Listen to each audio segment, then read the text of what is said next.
Check one, check one. Let's see if this new process is working. Hopefully it is working. You never know these days, honestly. So, yeah, we're gonna keep on checking to see if it's working. Ooh, I think it is working. Yeah, amazing. Alrighty. How's the sound? Sound all good? Doing good, feeling good, making things happen. I sure hope so. How was your Thursday? Was it amazing? Decent? Can it get better? How's tomorrow gonna be? You guys ready for the weekend? Tonight we got a good one for you. It's not going to be too long, but it's going to be enjoyable, hopefully. We'll see where it's going and how it's doing.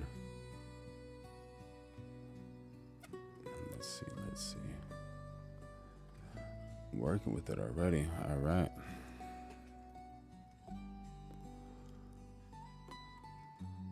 Cool. Yeah. So welcome, everybody. Hope you're enjoying your life. And what are you excited about this weekend? You got to have something that you're extremely excited about, right?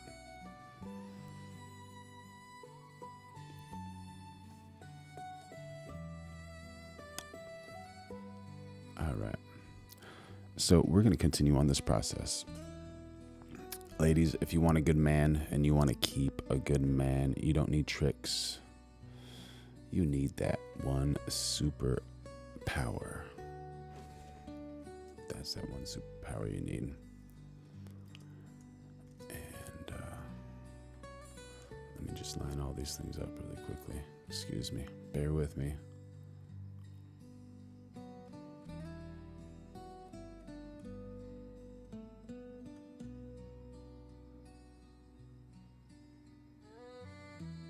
Yeah, because the fastest way to lose a good man is to forget he's a whole human being.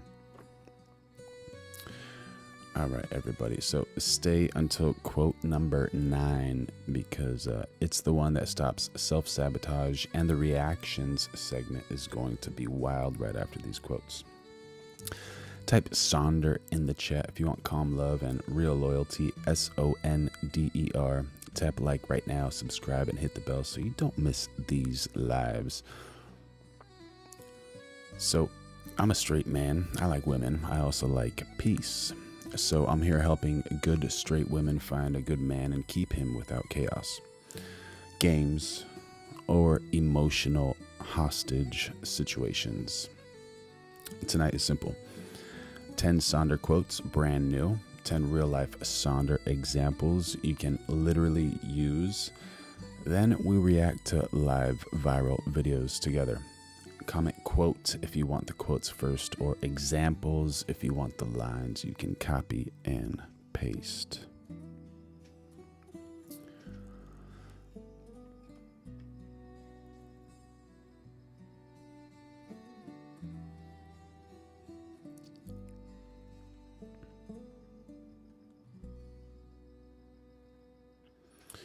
All right, quote number, did I lose my audio? These might be the worst headphones in the world, but we're working with it. No worries. So, quote number 1. Sonder is how you choose right. You stop chasing intensity and start valuing the quiet man who brings steadiness. If that one resonates, type steady in the chat. Quote number 2. Sonder keeps a good man close because you see his effort, not just his output. That one resonates, type effort in the chat. Quote number 3. Sonder is the filter for character. Watch how he treats people when nobody is clapping. Type treat in the chat if that one resonates with you.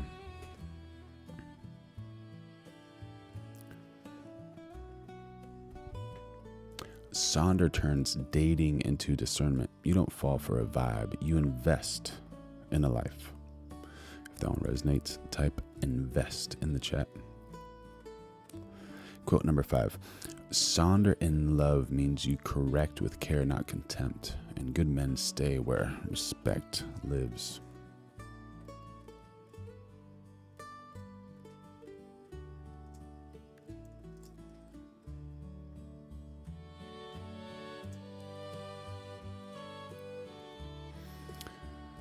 Quote number 6. Sonder protects romance. You keep curiosity alive, so familiarity never turns into neglect. If that one resonates, type alive in the chat. Quote number 7. Sonder makes loyalty natural. You don't collect attention. You protect connection. If that one resonates, type protect in the chat.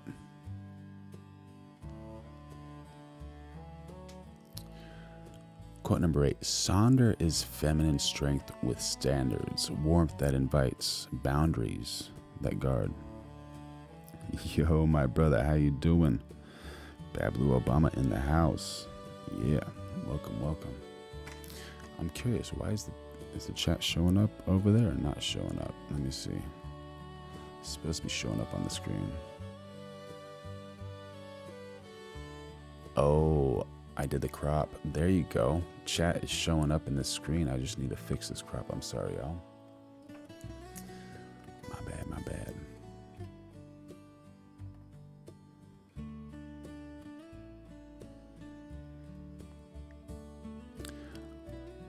Cap wins. How you doing?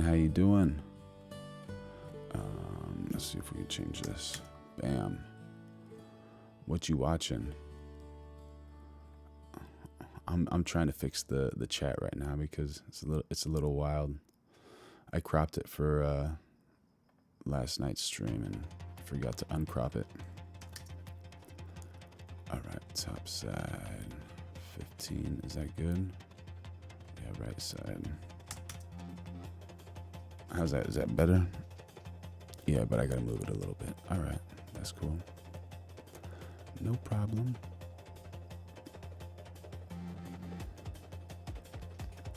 Not watching anything right now, Bad Blue Obama.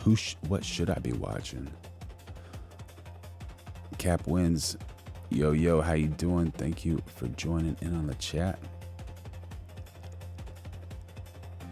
Oh my gosh, Holden too. Sorry to hear about that. Hopefully everything's going well, and if you can find some help, possibly, that's really important, man. And you know, the thing about situations like that is you can always use that as an advantage. You can get better than other people, and don't let that hold you back. So yeah, try not to let that hold you back, even though it might sound difficult, but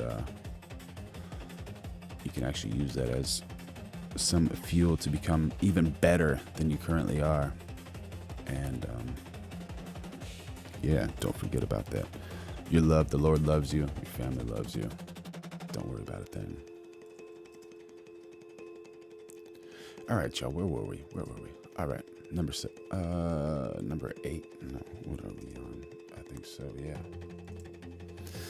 Number 8. Sonder is feminine strength with standards. Warmth that invites. Boundaries that guard. If that resonates with you, type boundaries in the chat.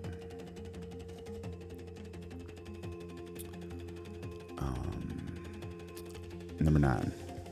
Sonder saves misunderstandings. You ask, what's true before you assume what's worse? How wonderful is that? Sonder saves misunderstandings. You ask, what's true before you assume what is worst? If that one resonates, type truth in the chat. Bablu Obama. Look, bro, I told you about Kardashian curse. Look, Timothy Clement is there, you victim. Oh man, what happened with that? All right, I'm gonna look that up right after quote number 10. Oh, that was quote number 9. Y'all were waiting for quote number 9.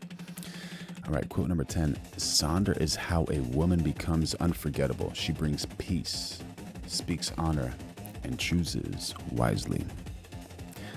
Yo, Looney2113, thank you for joining in the chat. I can't read that out loud, but I love y'all. Amy Marie I9C Truth. There you go. You got it, girl. You got it.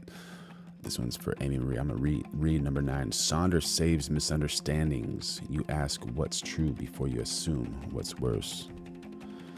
Amy Marie. Hero in the chat. Making wins. I love it. All right, Bad Blue Obama. Looney2113. All love. Everybody loves you.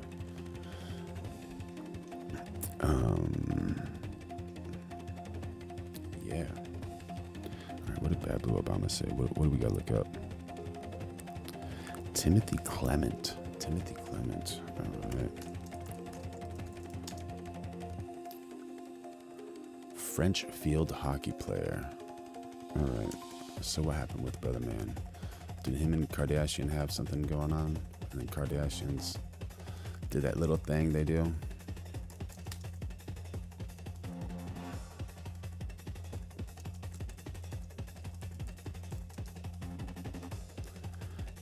Kylie Jenner confesses love to Timothy Chalamet. Oh, dude. Getting gnarly.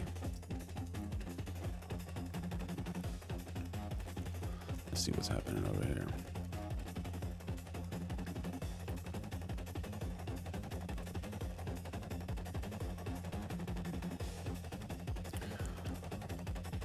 That's our audio.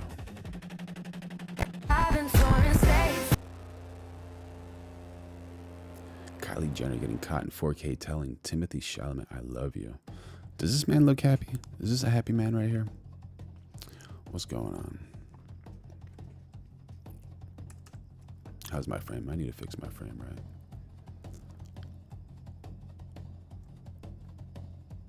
right? Probably lost his Oscar. Oh my God, bro. Oh my God. Yeah. That's wild. So what happened? What do I need to know about Timothy Chalamet? There you go. They look like a cute couple. You never know what's going to happen with that, man. You never know. Boy lost his Oscar. Did he actually lose his Oscar? Like he was going to win and then bam, got taken away.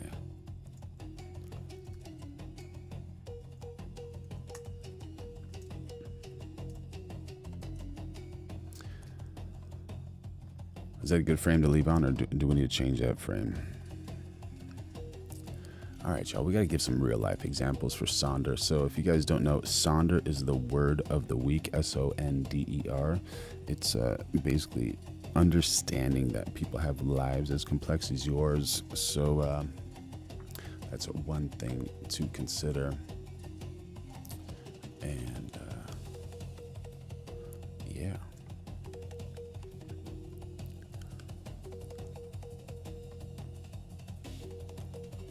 So in a text message, you can use Sonder.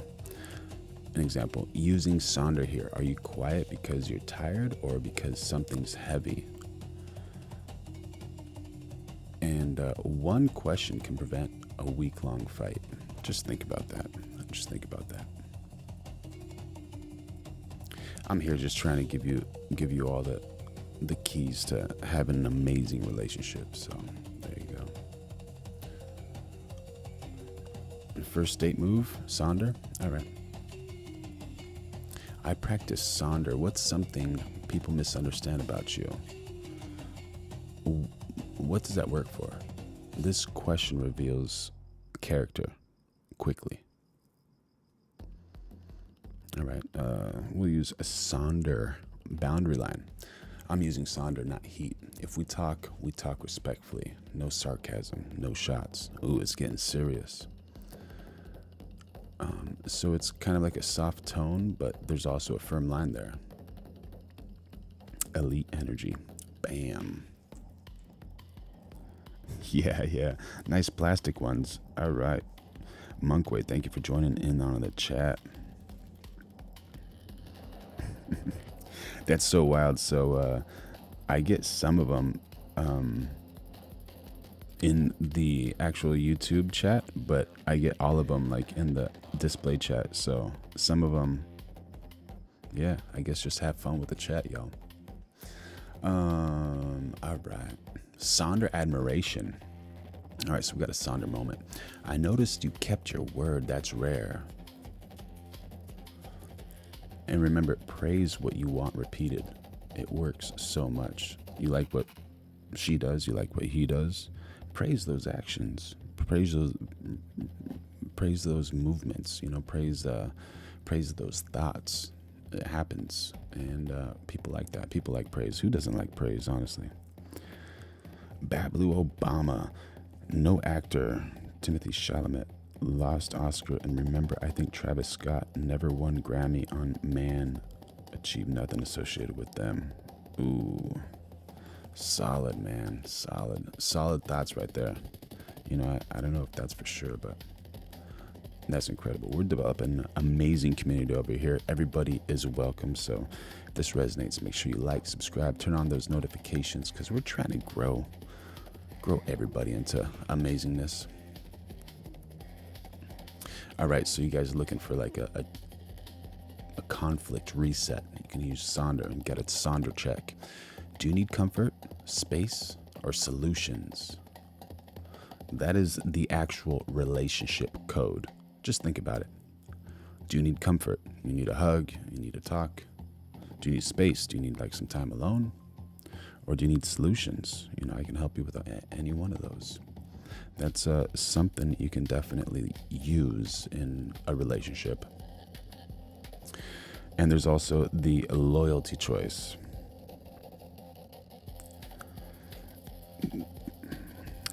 All right, let's see. T-Dog 1736. The first object to enter orbit was a manhole cover. Thank you for joining in on the chat, brother. You're welcome here. And if you can, explain that, because that's hilarious and I want to know more. Yeah. So the Sonder loyalty choice. Here's a fun one. A Sonder reminder. Attention is cheap. She says, I want a man who values peace. Where does that go? Good men don't compete with chaos. Think about that. If a man's trying to compete with chaos, you're flirting with danger. And danger's like cute for a little bit. But imagine if you have kids in the car, or you have a big business deal. Someone's flirting with danger. You've been working on this thing for like 5 years, and that person just blows it. You don't need that. Attention is cheap. She wants a man who values peace. Good men do not compete with chaos. Remember that. They do not.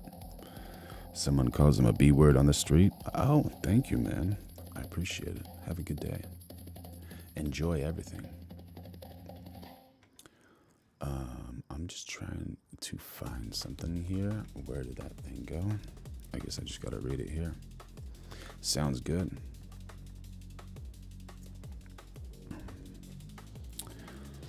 Yeah, Bablu Obama values peace. Nice. It's a good thing to do.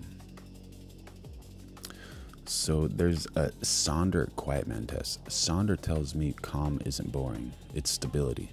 She's into that. Most people reject stability and call it nothing exciting.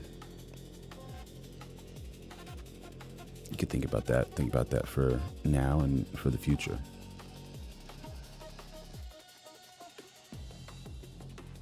Sonder after a hard day. Using Sonder. So, do you want me to listen, feed you, or hype you up? Yeah, men have feelings. Shocking, I know. But think about that. Think about that from a man's perspective. He comes home. And she says, do you want me to listen, feed you, or hype you up? How wild is that? Just think about that. And think about it from the female's perspective. Her man comes home. She says, do you want me to listen? So she's already activating her brain like towards, do you want me to listen? Or feed you so she can cook something. Or hype you up. You know, he's going through something. He needs someone just to hype her up.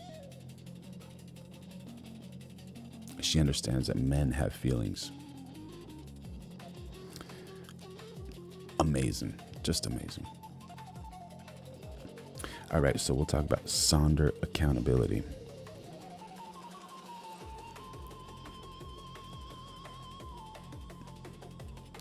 Sonder and honesty. I came in with a tone. I'm sorry. Reset.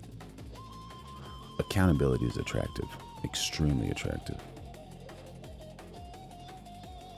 All right, Sonder with a future vision. Sonder question.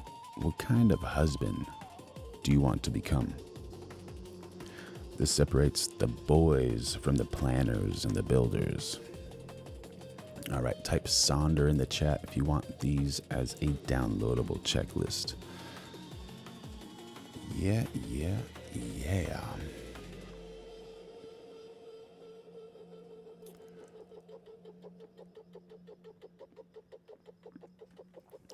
All right, so we're going live every single day of 2026. So if this stuff resonates with you, make sure you like, subscribe, and turn on notifications because we're helping women, we're helping men, we're helping everybody. You're all welcome here.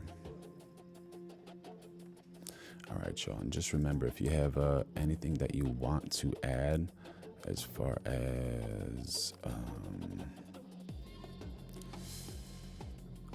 videos that you want me to review or any of those types of things, you just let me know. And it's game time. I will do that.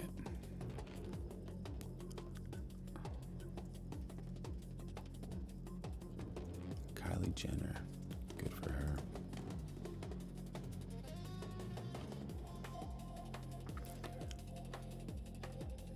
All right, so this one is absolutely, completely fascinating. Just like ball players. Unreal. Mr. El Rico 90. Relationships have a return on investment. Absolutely. They should have a return on investment. It's tired Christian Bale. Ryan Danroth, how you doing, brother? Welcome to the chat, y'all. Good to see you again. Yeah. If you're in a relationship, there has to be a return on investment. You know, like, you're not going to invest your time and your money and your effort into somebody where you know it's like, it's going to just go down the drain. It's going to be burnt. It's going to be thrown away. No one wants that. No one wants that. Men don't want that. Women don't want that. And that's one of the reasons it's very, very important to know what you want and what you will put up with and not put up with. Super duper important. All right, so this is one of the funniest videos I've ever seen. Look at this guy. Like this dude. Okay. They're not good players. You didn't hear any of this, but let's see if we can. Are my levels all the way up on this thing? I guess it's just mute and play on Instagram for us. All right. That's cool.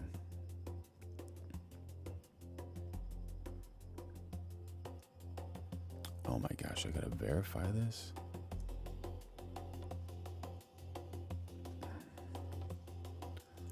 Where am I at? Okay.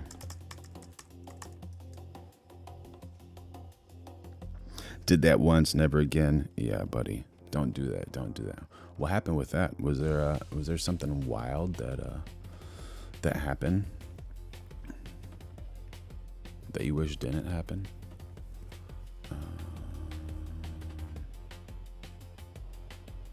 Text me. I'm talking to the internet, not you. Actually, yeah, that's wild, man. All right, so That's not working there. This is working. Oh, solid. All right, so a few of those things are working. Yeah, so take a listen to this guy, man. This guy is hilarious. Oh, DJ, you gotta turn it down. What's going on, man? You got a goldfish memory.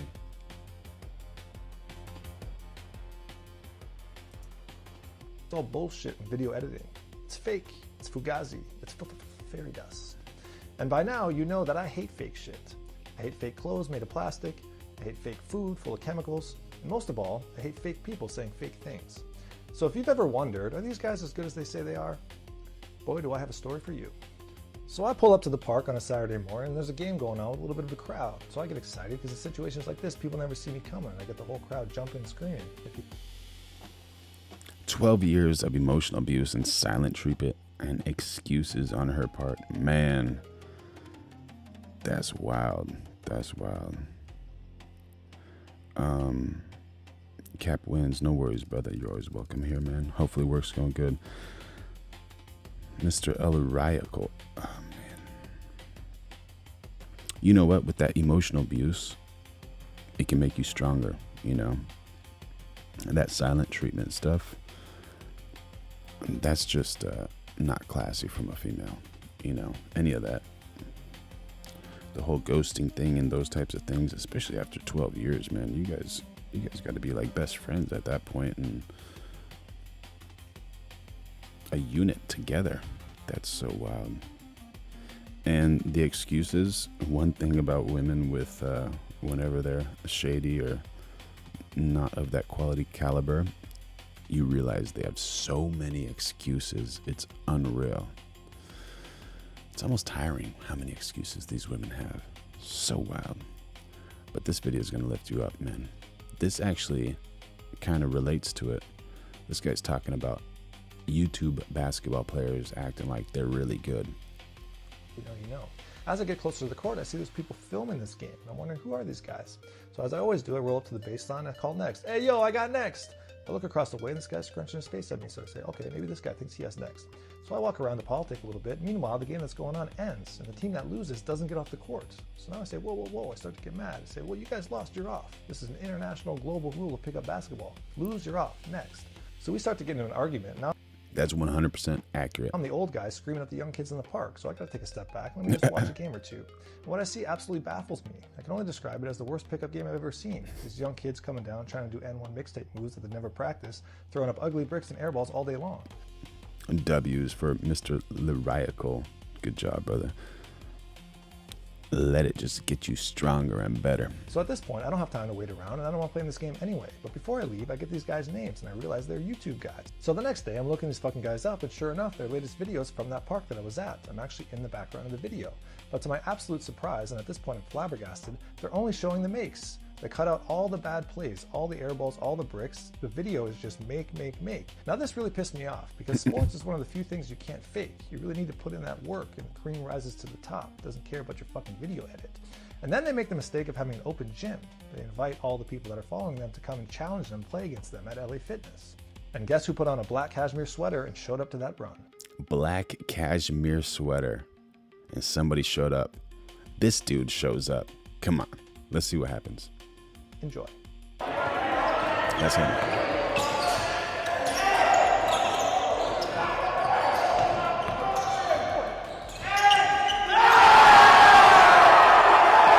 Dude, so this is a big YouTuber. He just walked around this YouTuber, dude, like he was nothing. Like just nothing. Hilarious, dude, hilarious.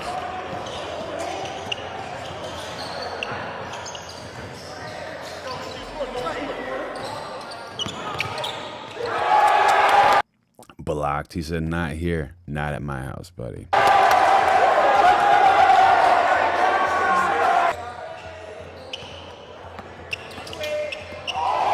fake pass. These guys are losing it because what he just did was to like the main streamer, dude. And he did that in front of all of his fans, which is wild. They're so hyped. That's not fake. Oh my God.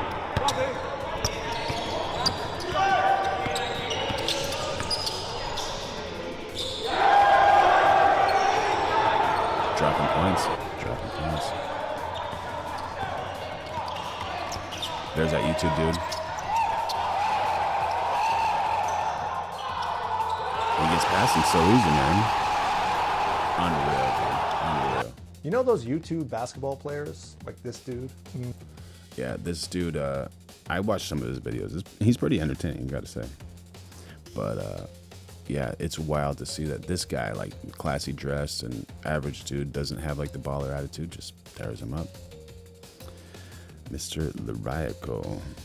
Before I would drink, go to hers, do nothing. Now I run, do my dream job, working in theater as an actor and publish my own book. Yeah, brother. I love it, dude. Don't stop, dude. Don't stop. Have many goals. Keep on going, bro. Keep on going. That's so inspiring, man. Make sure y'all like, subscribe, and turn on notifications so you can hear some more inspiring stories from Mr. Lariaco 90. That's incredible, man. That's cool, man. All right, involved in technology. This is so wild what's happening, and I have no idea what this is going to be used for, but this is just so fascinating. 3, 2, 1. Slow-mo. So wild.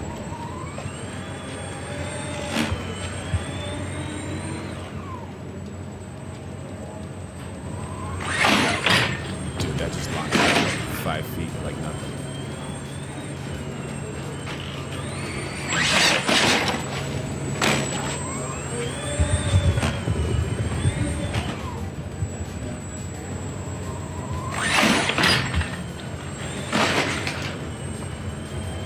Unreal with this technology. Like, what can this technology be used for? No idea, but it's super wild, whatever it is. Because that's obviously like a large battery up here.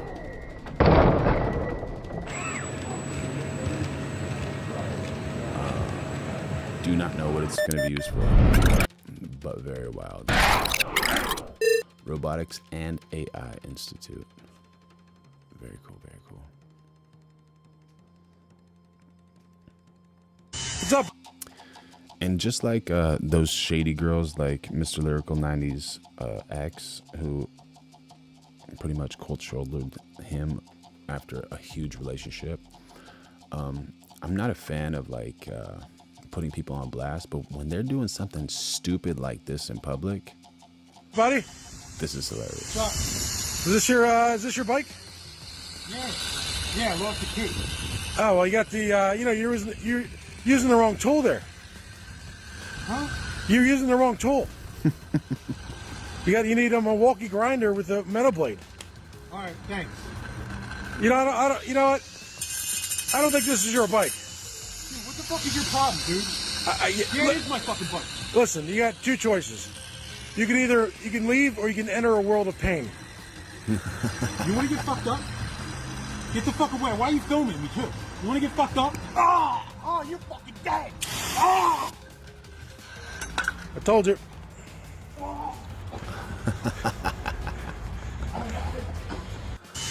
Kicked in the balls and What's up, bud? Whatever Buddy? that's called, the pepper spray, dude, right in the you know where.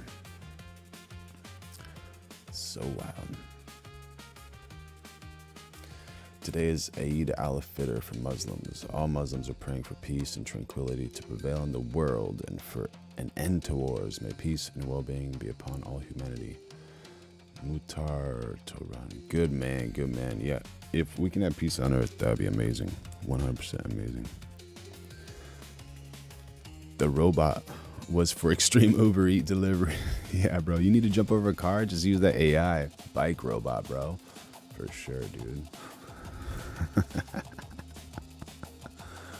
Oh my god, dude. Hilarious, dude. So wild. One thing about this video, I wonder if it's fake, but regardless, pretty cool. Speaking of cool shots, like if y'all are thinking about making a music video or doing this or doing that, there's some really awesome frames in this video. And let me see if I can. So basically what he's doing there is he's taping a phone to his rearview mirror. And he's getting wild. Girls are getting wild dancing over there. All these clips are like super fun and super different. You got like girls hanging out the window. You got this dude, a bum. He throws like a Chipotle cup. Arguing with the dude. Dancing, singing, grabbing him. Look at this frame. This is probably illegal, so I wouldn't recommend anyone to do this at all. If you are driving, make sure you follow the rules and safety guidelines and stay safe and do all those things. But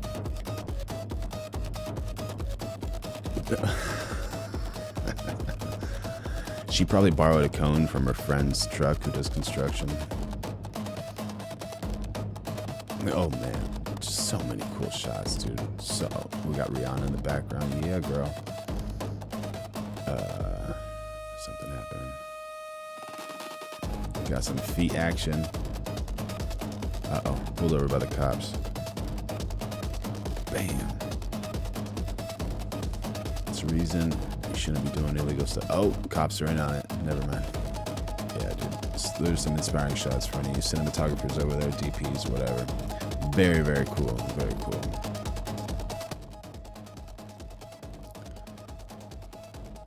And for all those strong women out there, pounds. Are you sure you got this? I'm sure. 100 pounds. Bam. Okay, so I thought you were gonna next. 135. All right, do you want to count me down? Nope, I got it. Old lady strength right there. How old are you, by the way? Almost 52. Are you sure you want to do this? Is she gonna be able to do it? What do you think, chat? Manny 144. What if you're trying to make things right, but they keep ignoring your effort when you're so sorry and want to fix it? Ooh, that's wild. It depends on what you did, you know. Sometimes what you did, you just went too far. You got to move on. And that's the best thing to do. But if there's a possibility for things to work, try to make them work. But there's like a thing, like don't try to push too hard. Like if a person's not accepting your apology or accepting you, just move on. Don't need to hate them or anything. Just kind of peacefully move on, see what you can improve on, and just try to improve on those things and do it. And we're going live every day at 2026, so make sure y'all like, subscribe, and turn on notifications. This lady's repping 225 pounds. That looked fake or AI or something. I'm here and I can't believe that just happened. So that's top set, right? No. We just got done warming up. But the football left. She had a football in the first set. I don't know why she had a football underneath, but she did. 315 solid ass pounds. 315 pounds. Is she gonna be able to Your do weight? it? Come on, Jen. Come on. All you. Easy. Damn. Easy. Oh Getting my it. God. Getting it. Dude. That was way That's easier than I thought it was going to be. What? Oh, just happened. This is 100. That's so wild.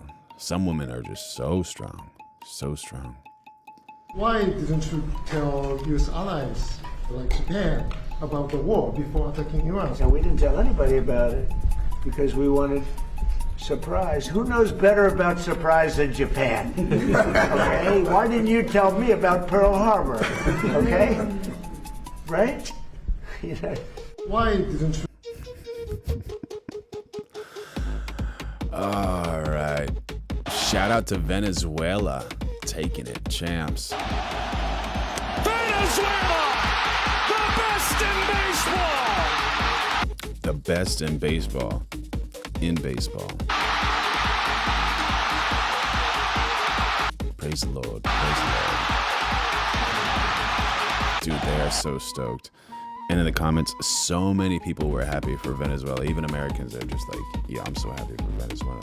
They're doing so well. Unreal. Unreal. Good for them, man. Nick Shirley uncovering some gnarly things in Los Angeles with hospice and elderly care. What in the world? Manny 144. I can't even eat, bro. My heart's busted. That's a tough one.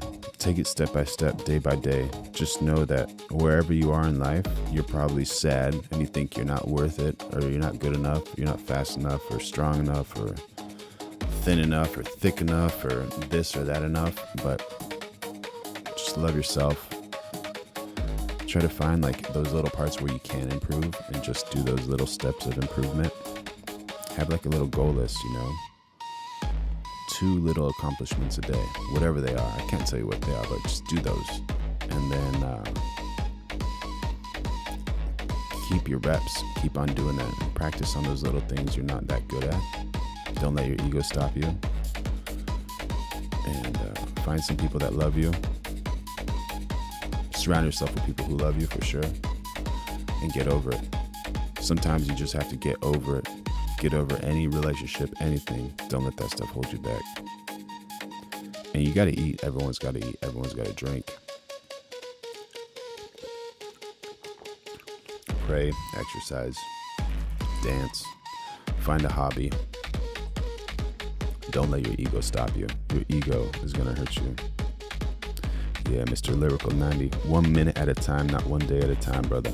Build your momentum. That's right. Here we are building an amazing community. We're all here together for each other. Make sure y'all like, subscribe, and turn on notifications and hype up Manny 144. If you got any ideas on how Manny 144 can get over this situation, light the chat up.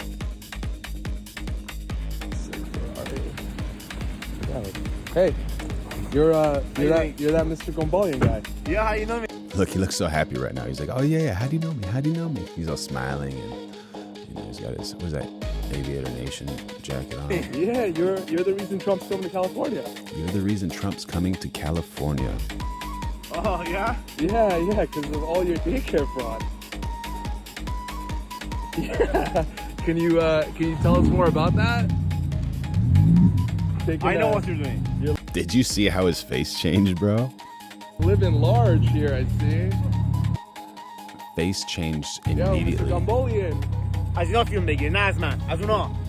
Does anyone speak Armenian? Do you know exactly what that person said or not really? Why?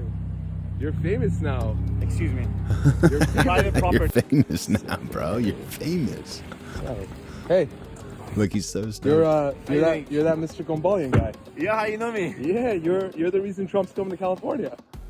Like how things change so fast. It's so wild. So wild. And I've never seen this, but this is a hilarious thing. And if anyone wants me to do this, I'll shout anyone out or call anyone out on stream. But this is a hilarious business plan. Check this out. Hello? Hi, is this Christian? Yeah, who is this? This is John from John Breaks Bad News. I have some bad news from somebody who would like to remain anonymous.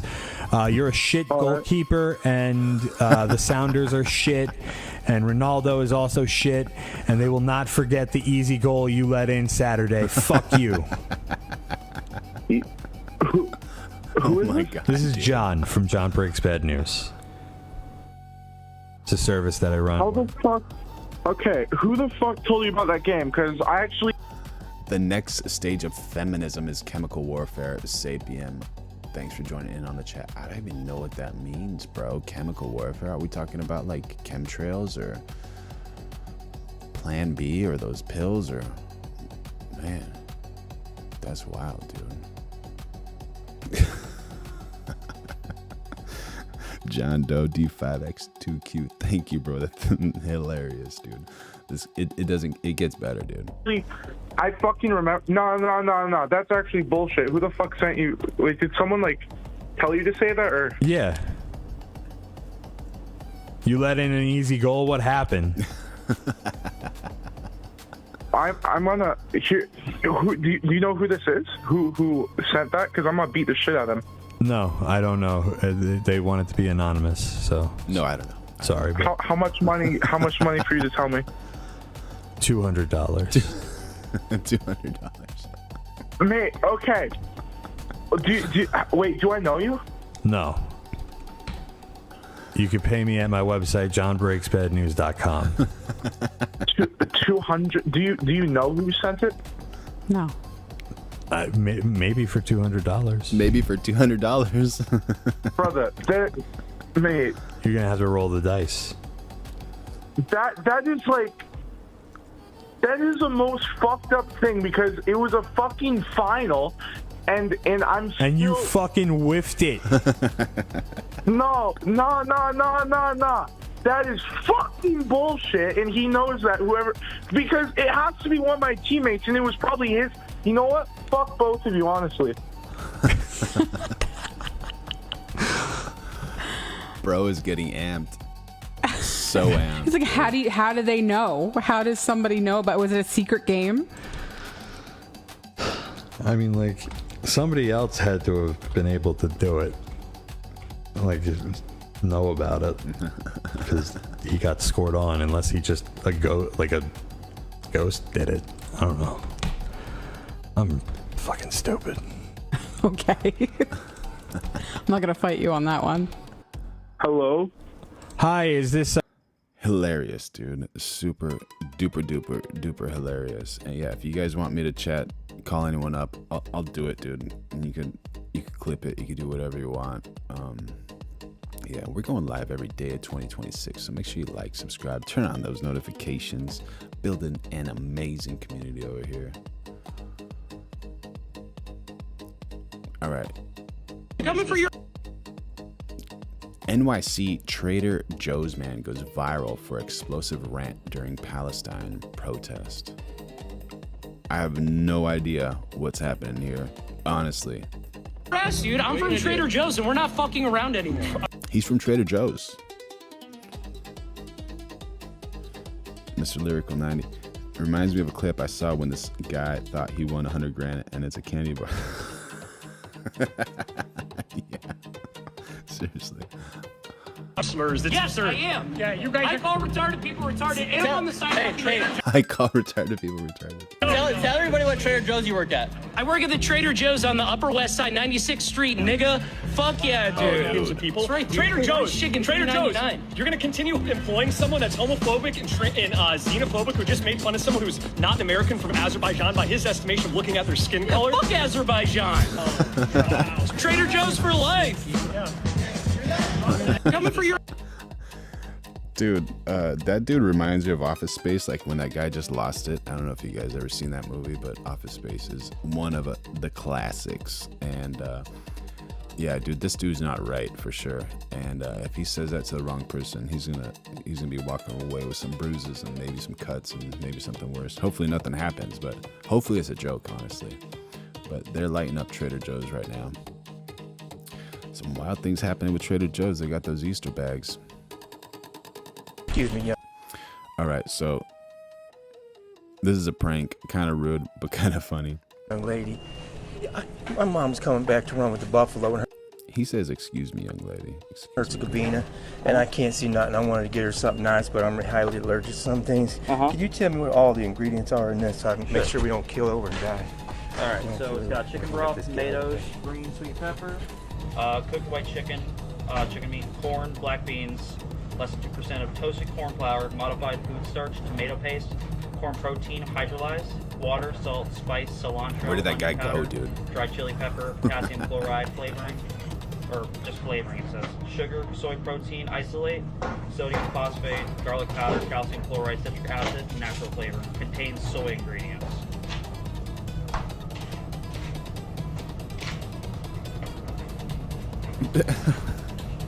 He's looking around like, what happened here? I'm sorry, I was letting the lady pass. I wouldn't let me say it again.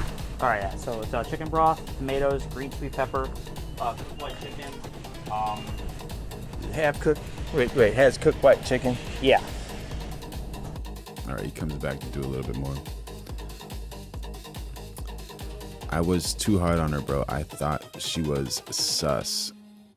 But ends up she was mad scared and it flipped my head, like made me doubt her. But now I see I was too cold on her, but now she don't want to talk. Yeah, bro. Manny 144. Sorry to hear that, but Also, maybe she's not up to your level if you're too hard on her. You know, usually if people are hard on people, that means they're hard on themselves too. But you got to remember, like, as hard as you are on yourself, some people can't take that. So you got to kind of give them some grace or give them some space, you know, and let your expectations be not as high as yours, because men are stronger than women in many ways, and women are way better than men at so many things. So find that balance if you can. Yeah, if a woman is scared around you, it's not a good sign. And I'm not saying you're a bad guy, but just like how you're portraying or doing things, like the way you joke around with your boys, you can't joke around with women the same way at all. Like, at all. Because women just don't take it that way. They're different. And yeah. So that's 2 points I could probably like lean into if you want my advice. Yeah, try to be a little lenient on your friends or on your next girl, and make sure she doesn't feel scared around you. But you can't beat yourself up about that stuff, man. And if she doesn't want to talk, so many fish in the sea, bro. Don't worry about it, dude. Don't worry about it. Just go for it, man. Find what's next. Is that decidylate? I'm sorry to bother you, young lady. Is that decidylate or is that methylate? I'm sorry to bother you, young lady. It's not a lady. This is a dude. This dude is just gaslighting heavy right now. Where? The chicken?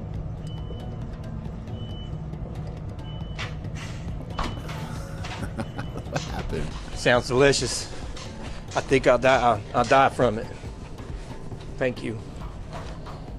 Is your name Amanda? No. Oh. I'm not a young lady either. Oh, you are? I'm not a. Oh, you are? My name's Basil. I'm a guy. Oh, is that what she did? When is she going to do it? Tomorrow? Did they put basil on it? Is that what's got this? My name is Basil. And they got it in here too? Isn't that a coincidence? No, that's cilantro though. Oh yeah? You're such a sweet young lady. We'll see you later, okay? All right. All right. See you later, okay? Excuse me, young. That's so wild, man. I can't believe people are doing that these days. So wild. So wild.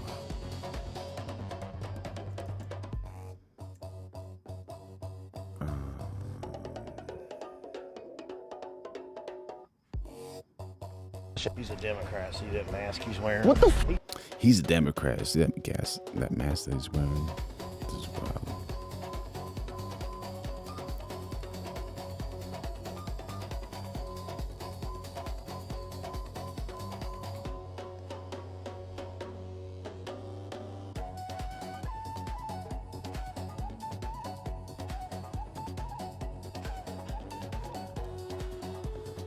Sticking with that code. What the Democrats? Are you a Democrat or Republican? I'm Democrat. That's awesome. Thank you so much. No problem. If you can with that mask, you're a Democrat. 100%. There's no Republican wearing mask. I'm just gonna pull them down a little bit. Just like a little bit. Like that, yeah! Oh my God, TK! TK! No, TK! No! No, you know that's where they're wearing the pants down there with your ass. That comes from prison. No. That that you're a bottom. We gotta do a specific walk. Okay. Just like, I'm saying, grab around your crotch area and just like walk, like, feel me? Yeah, like we really on shit. We really on shit. How we look? We look fly, right? No, that's exactly what I said. Cheers to the child slave labor in tennis shoes. No, that's not what the cheers is what to. we're talking about? It's all made by little Chinese kids in a slave factory. Heroic. One fish, two fish, 7319. Shout out to the women of San Antonio, Texas. They weigh so much so they keep our country from moving with the tectonic plates. Oh my gosh, I gotta go to San Antonio, Texas, man. What a beautiful place that probably is. That's cool, man. That's cool. We love jokes, you know. Jokes about anyone, anything. We're not sensitive in any way. And yeah, that's cool, man. That's cool.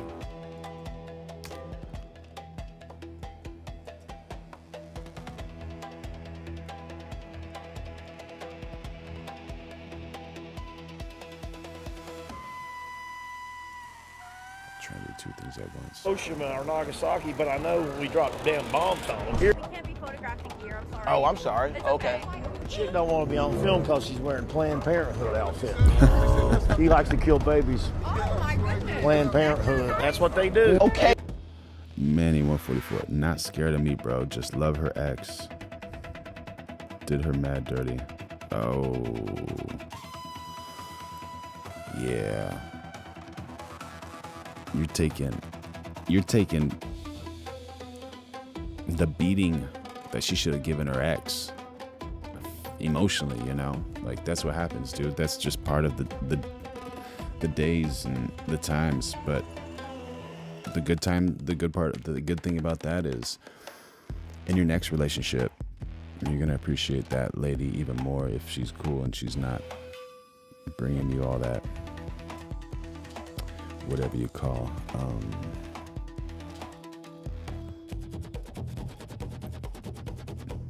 afraidness, you know.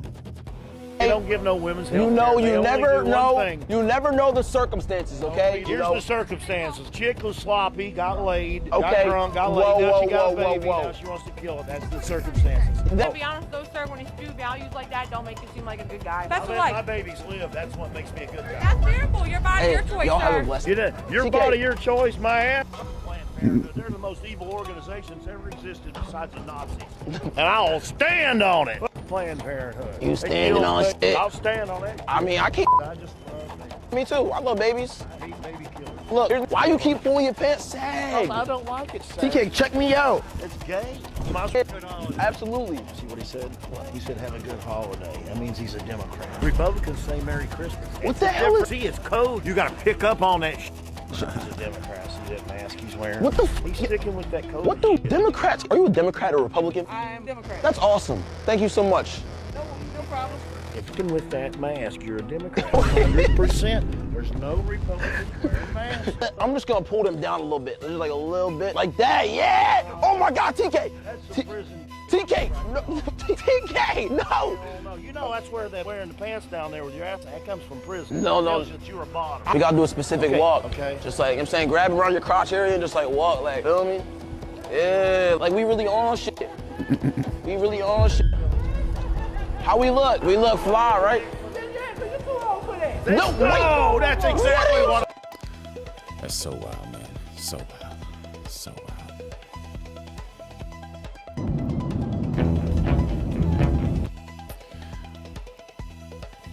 Have you guys ever seen this dude?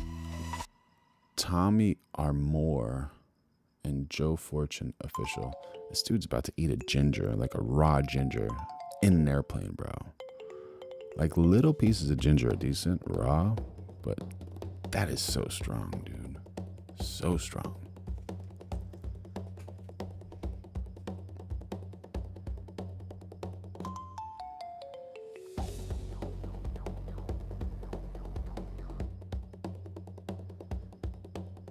The pain.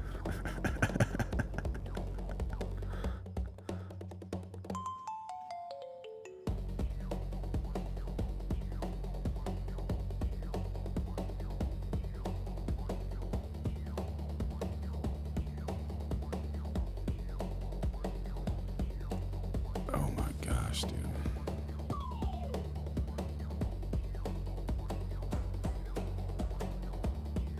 That lady's eyeing him. She's like, hey, you need a napkin.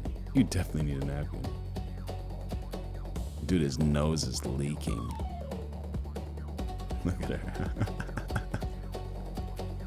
Makes you want to touch your nose, like just fix whatever that is there. Oh man, he took a piece of that ginger with that nose stuff in there, man. That's wild. That's a little too wild for me. A little too wild for brother man. A little too wild for brother man.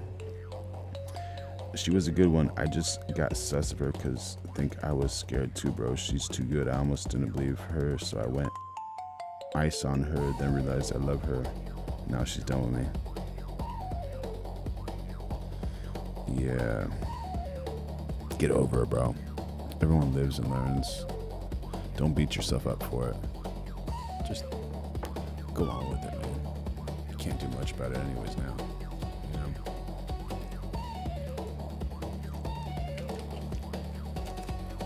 And it's really not even worth it. If she's not into you, bro, skip it, move on to something bigger, better, whatever. That's what I suggest, man.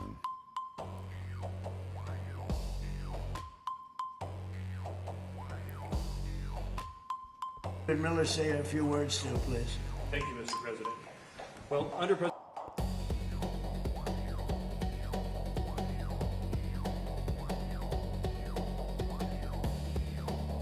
He was at Twitter headquarters, and he said, we don't really need 3 different server farms.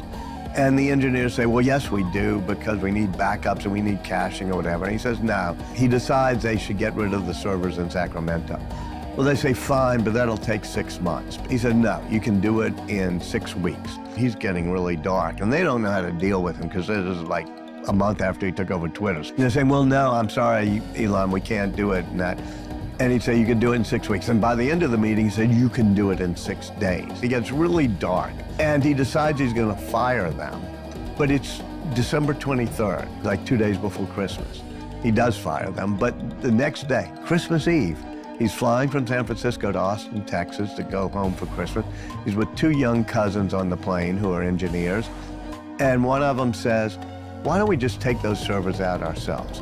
Elon Musk makes a U-turn in his airplane, tells the pilot to go to Sacramento. And agile, being able to be agile is so important as an entrepreneur, so important. They go to the server facility. The guard there is like flummoxed. It's Christmas Eve, and they're forcing their way in. And Musk turns to his bodyguard and says, do you got a pocket knife? The guy goes, yeah. And he takes a pocket knife and pulls up one of the vents, rips up the floor thing, and cuts the cable to the servers. And they got rid of that server farm in Sacramento. But it's why 80% of the people who worked at Twitter when he took it over are gone.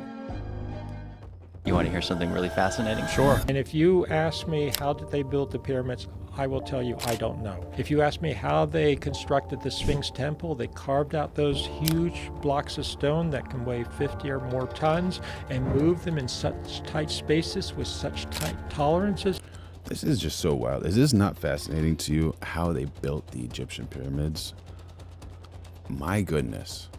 I don't know. Sometimes people say, you know, you bring in thousands of slaves or whatnot. Well, there's no evidence for that. And where would you have them stand when you're building the Sphinx temple? Try to hypothesize levers and that type of thing. This has been said before, and I've seen off-the-record footage of it when they've tried to just construct a little pyramid with very small blocks, and then they end up using modern machines and they still aren't very successful. There's a real resistance, I find, among a lot of my academic colleagues to want to even suggest that people could have known things in the past that we don't know now, or if they knew something in the past that we don't know now, it was so trivial that it was worth forgetting. If all the it was so trivial that it was worth forgetting. What do you guys think? How it's physically there. We can see the pyramids are there. You want to hear something? How were they built? Honestly, just a fascinating question. Anyone in Egypt know the answer to that? If all the advice you've ever been given, all the information you've ever consumed, every single answer you've had from every podcast guest you've interviewed, every book you've read was condensed into one piece of advice that you could give in the next 60 seconds, what would that piece of advice be? I'll give you 3. Hormozy. Figure out what you want, ignore the opinions of others, and do so much volume that it would be unreasonable that you would be unsuccessful. Manny 144, figure out what you want, bro. And do so much volume that all you can do is be successful. Belmar, you are what you think about. Everything that you are what you think about. That you think about, you become. Thoughts lead to actions, actions lead to behaviors, behaviors lead to lifestyle, and lifestyle determines your destiny. Cliff Connectley, love Jesus, and follow him. So strong, so powerful, so incredible. Thank God Joe Rogan and JD Vance are now talking about this. Let's watch what they have to say. But that people are supporting terrorism in the West as if this is a good thing. It's not. It's dangerous, and we've had enough. Let's watch what they have to say on this. What terrifies me if ISIS were to detonate and... This is worst case scenario. Case scenario is a state adopts Sharia law. Yeah. All right. Think about this for a sec. We're Americans. The Americans in America are in a Christian nation, a Western nation. And Sharia law is completely different from the laws we abide here in America. The law. Yeah, that would be a bad... This is worst case scenario. Yep. And I think all these people that would cry against the concept of Islamophobia. Yep. Immortal beloved, do you have proof? And do you have any faith?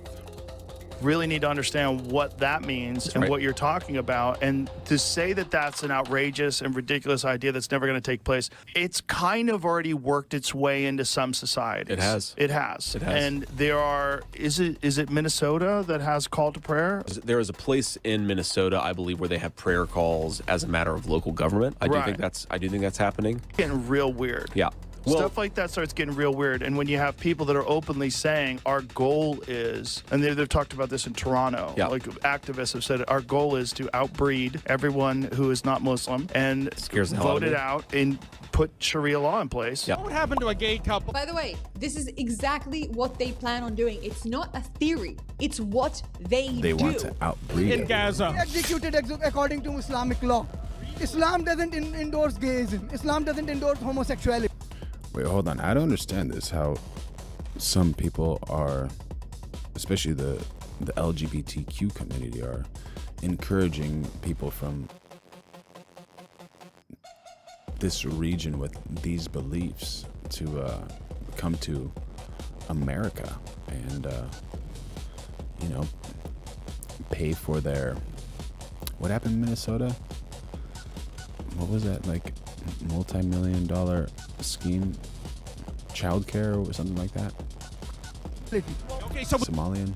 Would you like to see Sharia law in Canada replace Canadian law? At some point it will. You know, because we have families, we are making babies. You're not. Your population is going down the slump. Right? By 2060, Muslims will be the biggest religious group the world over. What are you going to do then? We owe our allegiance and our loyalty first and foremost to our religion, not to the Queen. This guy's stance is a little different from who was that in the chat earlier. You know, and sometimes like media tries to separate people, but there's good people from every religion, just so we can make that absolutely clear. But there's extremists from certain religions who are super wild. To be honest, when I went for my so-called oath, I was silent. I didn't say anything. It was your responsibility to make sure you got it out of me. So when I didn't say anything, I'm not liable to anything. Like you had a Western majority nation in a land of Native Americans. Damn, I hate you. Christian laws and Islamic laws are basically the same, but Americans are too to understand that. Yeah, bro, a lot of people are not really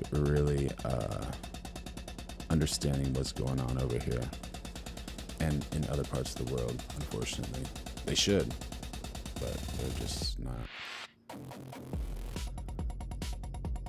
Yo, Joshua Tiff 4640, welcome back. I'll be your Huckleberry Durkata.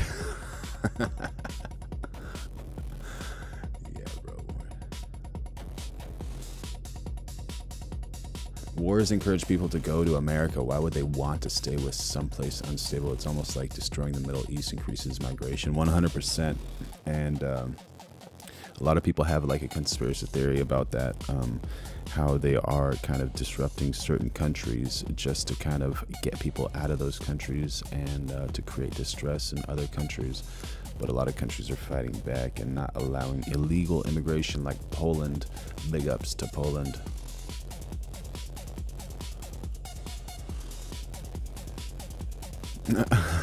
Can't read that, bro.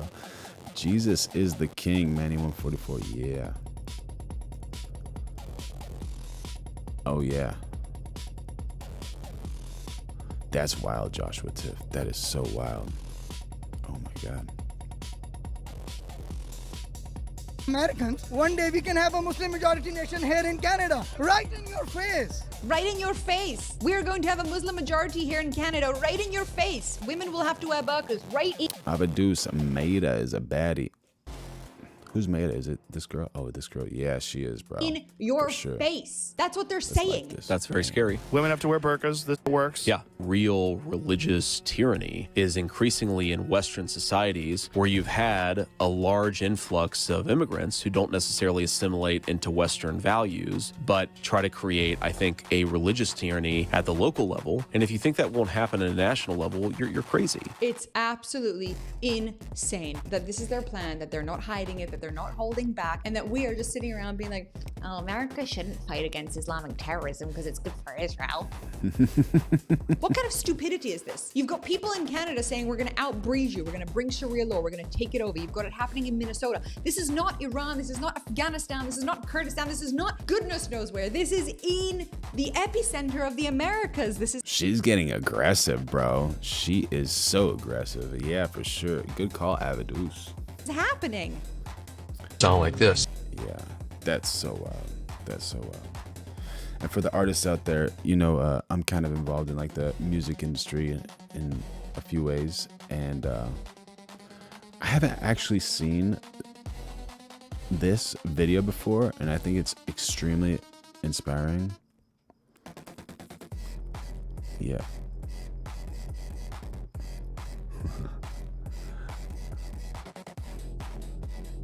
He laid in his back and he started playing the guitar, and he was barely singing. It was coming out almost a whisper.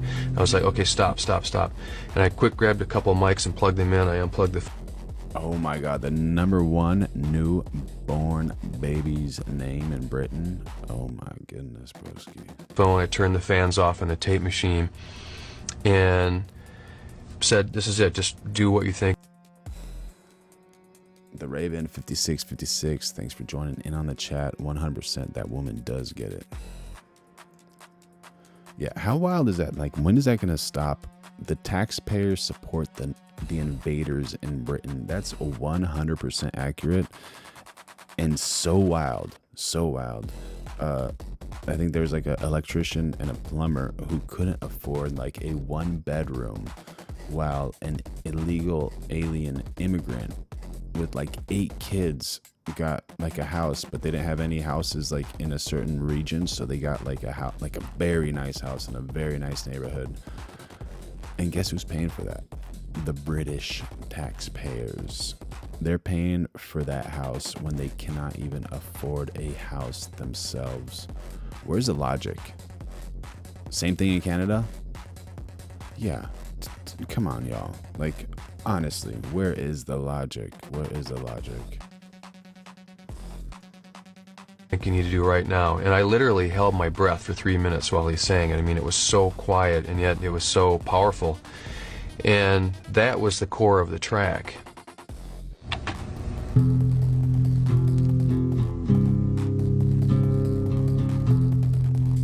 It's very mournful, very quiet. Add the high harmonies in the chorus.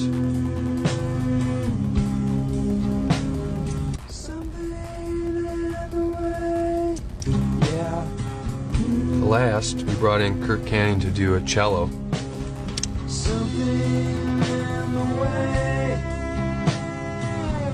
Let's go now to Benjamin Hawley's in London with more on how President Trump's relationship with NATO is shaping this operation. Benjamin. Sorry, y'all. I gotta give you the latest and breaking. You guys just made me think about this. So, this is Nick Shirley. And he's exposing California fraud, $170 million in fraud. They live in luxury, 0 consequences. This is so wild, so wild. And it's right up the street. Is the sound of hospice money. Hospice money, M8. Could you just answer the question, what's the need for a 1,000% increase in hospice care here inside of LA? Do you have the paperwork to enroll a little boy by the name of Joey? You don't know what's going on. Well, they said there's 14 children enrolled here on the state of California. that there is $6,000 per beneficiary. Can you give us any explanation? Where can we open a hospice at? Get a Maybach just like you. I don't know if nobody will get prosecuted, bro. I hope you're wrong. I hope you're wrong 100%, but maybe you're right. That's wild. But yeah, you say England is no longer England. The Raven 5656. I just went to Spain and I was thinking I was gonna go there, enjoy some Spanish drinks, some Spanish food, and some Spanish people. I think I was an hour, my brain's not working right now, but about an hour and a half away from Barcelona. And the population was like 94% Indian. For me to see a Spaniard in Spain was so rare. So rare. And yeah, it was just so wild to see. So wild to see, man. California may have the largest amount of fraud in the country, as California is the state with the highest taxes and collects more money than any other state in America. It is filled with fraud. California's version of Medicaid, called Medi-Cal, has more than doubled since 2022 from $108 billion to a proposed $222 billion in 2026. Their population, however, has not grown exponentially. However, their spending has. There has been a 1,000% increase in hospice care in the Los Angeles County. In fact, 1 out of every $10 of home health care in America is spent in Los Angeles. On top of that, their government-funded daycare programs are filled with violations. While they continue to give money to these fraudsters, it is estimated that the fraud in California could be in the hundreds of billions of dollars. In this video, we'll be going face to face with these fraudsters, confronting them as they defraud the American taxpayer out of millions and billions of dollars as they live their lives in luxury, driving around luxurious cars that cost more than $100,000 that you actually paid for. Let's start first by going to these daycares filled with violations that still continue to receive money from the government. So this is the location of the daycare. It's in the middle of this shopping plaza. A lot of the buildings are closed down or boarded up and have been graffitied. And then you also have just a big dumpster right here with all this garbage, and then the daycare is right there. We're gonna go in right now. We actually have a homeless person there too. Oh. You see that? There's actually somebody sleeping here right now. Hello? You all right?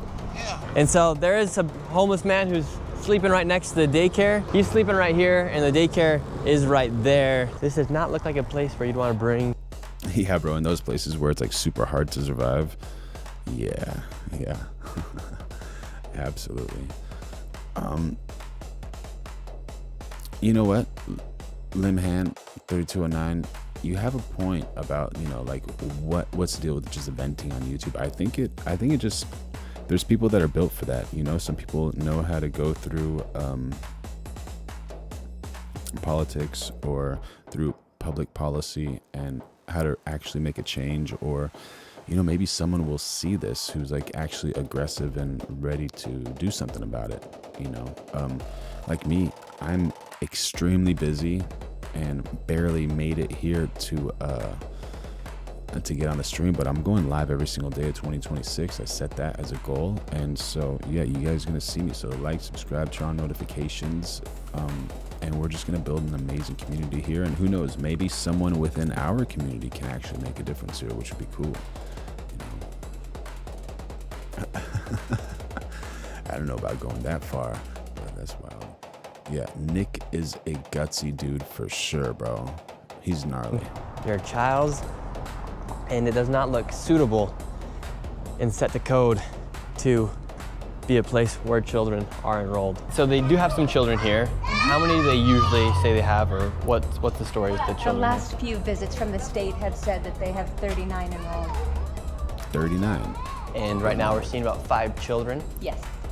They are enrolling right now. It says Medina Learning Center is now enrolling, yeah, so let's see if little Joey can leer a little bit here at Medina. Do you have the paperwork to enroll a little boy by the name of Joey? Yes, we'd like to enroll little Joey in the daycare. They have as their backup facility the UMI Learning Center, and the UMI Learning Center I think Nick's at that point where he doesn't actually even care anymore, man.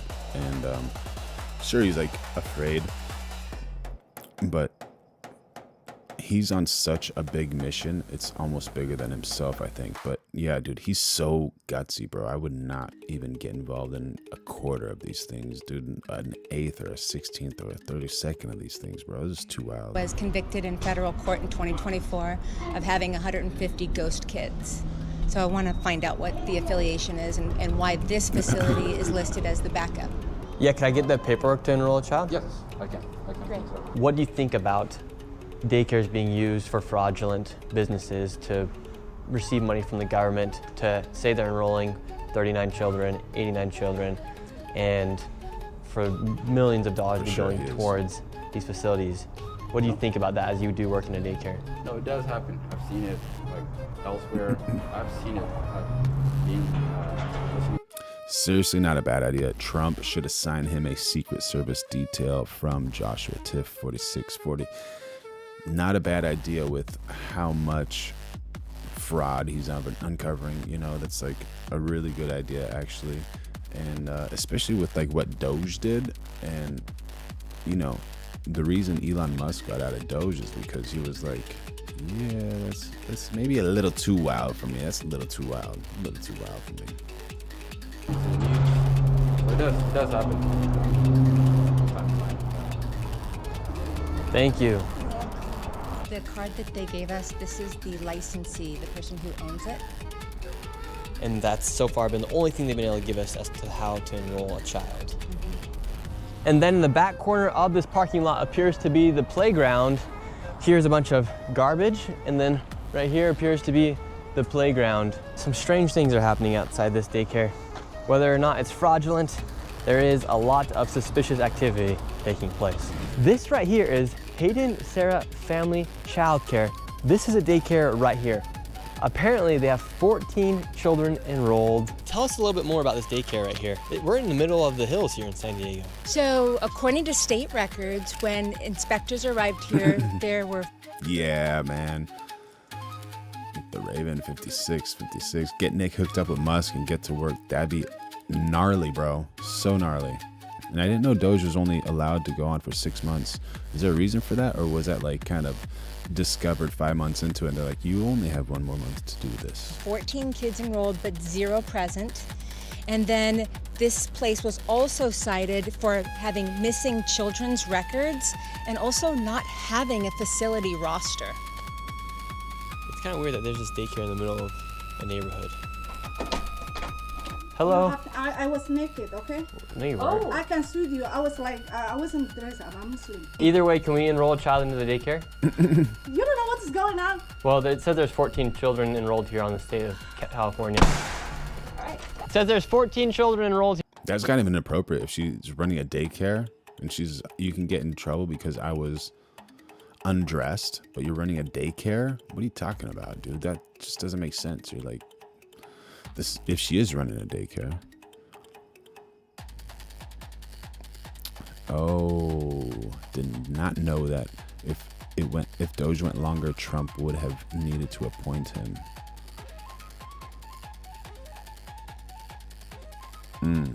Okay. So there's a huge process behind that. Makes sense. Here. I do care. Then where are the children? Thank you, Joshua. Where are the children at? Where are the children at? Where are the children at, ma'am? All right, so what she's doing is she's making a video right now. She's gonna send it out all to all the other daycares. But at the end of the day, enrolled for 14 children, no children here. And this is from the state of California. We're not targeting Somalian population. We're just going after daycares. And it just so happens to be that all the daycares, they are Somalian so far. Where are the children at, ma'am? Somalian. Oh. 14 children. Would you like to make a statement as to where the children are?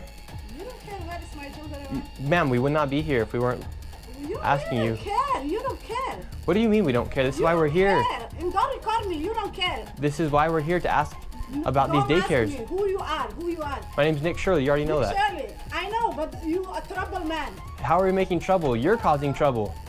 Let me call 911. We just want to know where the children are. No, I'm calling 911. For what? To you. For what? You come my house. We haven't done anything. I don't know. The problem with these daycares is that they receive money through a program called CalWorks, but as you see, there are no children actually there. These fraudsters are simply enrolling children on paper to receive government subsidies. Even after the state visits these daycares and confirms there are no children actually there, the government and the state continue to give these daycares money. Now let's go to another daycare. Once again, we have another daycare, but this daycare is right here inside of this. Real Roy Cone, thank you for the laugh, brother. Hilarious. We need more comedy in the chat. Make sure y'all like, subscribe, and turn on those notifications. This home, and let's see if there's any children here. They do say they have 7 enrolled. The state has said that there is 0 when they arrive. Is this seriously dirty foreign scammers, bro? But the thing that's even worse is American tax dollars. We're paying for these people. And it gets worse, man. It gets worse. So much worse. Like, devastatingly worse. Just think about that. You're going and you're getting callus on your hands. You're sweating through your clothes. You're bleeding once in a while. You're dealing with these people, just arguments, just to make a few bucks. And then you got to pay your taxes. And those tax dollars are going towards these people who are not even doing the job they're collecting money for. Habubu Family Child Care? Yeah, we were wondering if we could enroll a child into the daycare here. We know you. You need to get up from here because there is trespassing. You see the time we have trespassing? And can I speak with somebody on the sidewalk? I'm sure there's a few daycares around, like a few of them. But the next portion is about hospice. And we had like a family friend who needed hospice, and we searched everywhere in LA, bro, and we could not find one. Couldn't find one. And then I saw this video that was like a while ago. I saw this video and I was so angry, so angry. So it hit home here because like when people need help, they need help, you know? And these trained professionals are supposed to deliver that help. Would you just like to speak with somebody? Yes, sir. Hide the sign, please. Yes, we're right here. Can we talk to you really quick, sir? Can I come talk to you, please? I'm assuming there are, but I can't say for sure there are, bro. All right, so right now the current situation is we have some people yelling through the Ring doorbell cam. A man came out, started yelling, and then we also have this car recording us as well. But we just want to ask for some clarification for the American people. 4 different visits. The state inspectors have shown up. There's kids enrolled anywhere from 7 kids and up. And every single time the state has showed up, 0. 0 children. That's the state of California. We're just asking for some clarification. If I was interested in that business, I would 100% open that up. It's not a bad business, but you gotta be built for that, you know? Definitely need to. They won't even answer any of our questions. So essentially a house just like this is receiving money from government subsidies without actually running a daycare. Meanwhile, they get money from the government as they run their fake daycares. And now let's go to another one that's even more concerning as kids are left all alone. Now we're at the Jama Shukri Family Childcare. This place is not in a shopping plaza. It's not anywhere near any place that looks like a place where a daycare would be. In fact, it's actually in one of these apartments right here. So they're able to have daycares inside apartment buildings? Yes, so I've come across many of these. Some of these are on the third story of an apartment complex. It's only 1 bedroom, and yet the capacity is for 8 kids. We just arrived at the daycare. We have 2 kids out here. I don't know if they're members of the daycare. There's no oversight right here. Can we talk to your teacher? Is your teacher there? So this is the first child we've ever encountered at one of these daycares. There's 2 kids out here right now, and we're gonna see if we can talk to the licensee. It is, according to this paperwork, Shukri Jama. Can we talk to the adult? I'm not getting involved in any of those scams, bro. Not worth it, not worth it. Yeah, like so the state actually goes there and they see and they just like put a warning like where you need to go double check on it, but they're so busy that they don't really have time to do that, allegedly. But look at this part, dude. This part is so sad. He's not here. Not here? Yeah. So you guys all by yourself? Yeah. Look at the door. No one's here?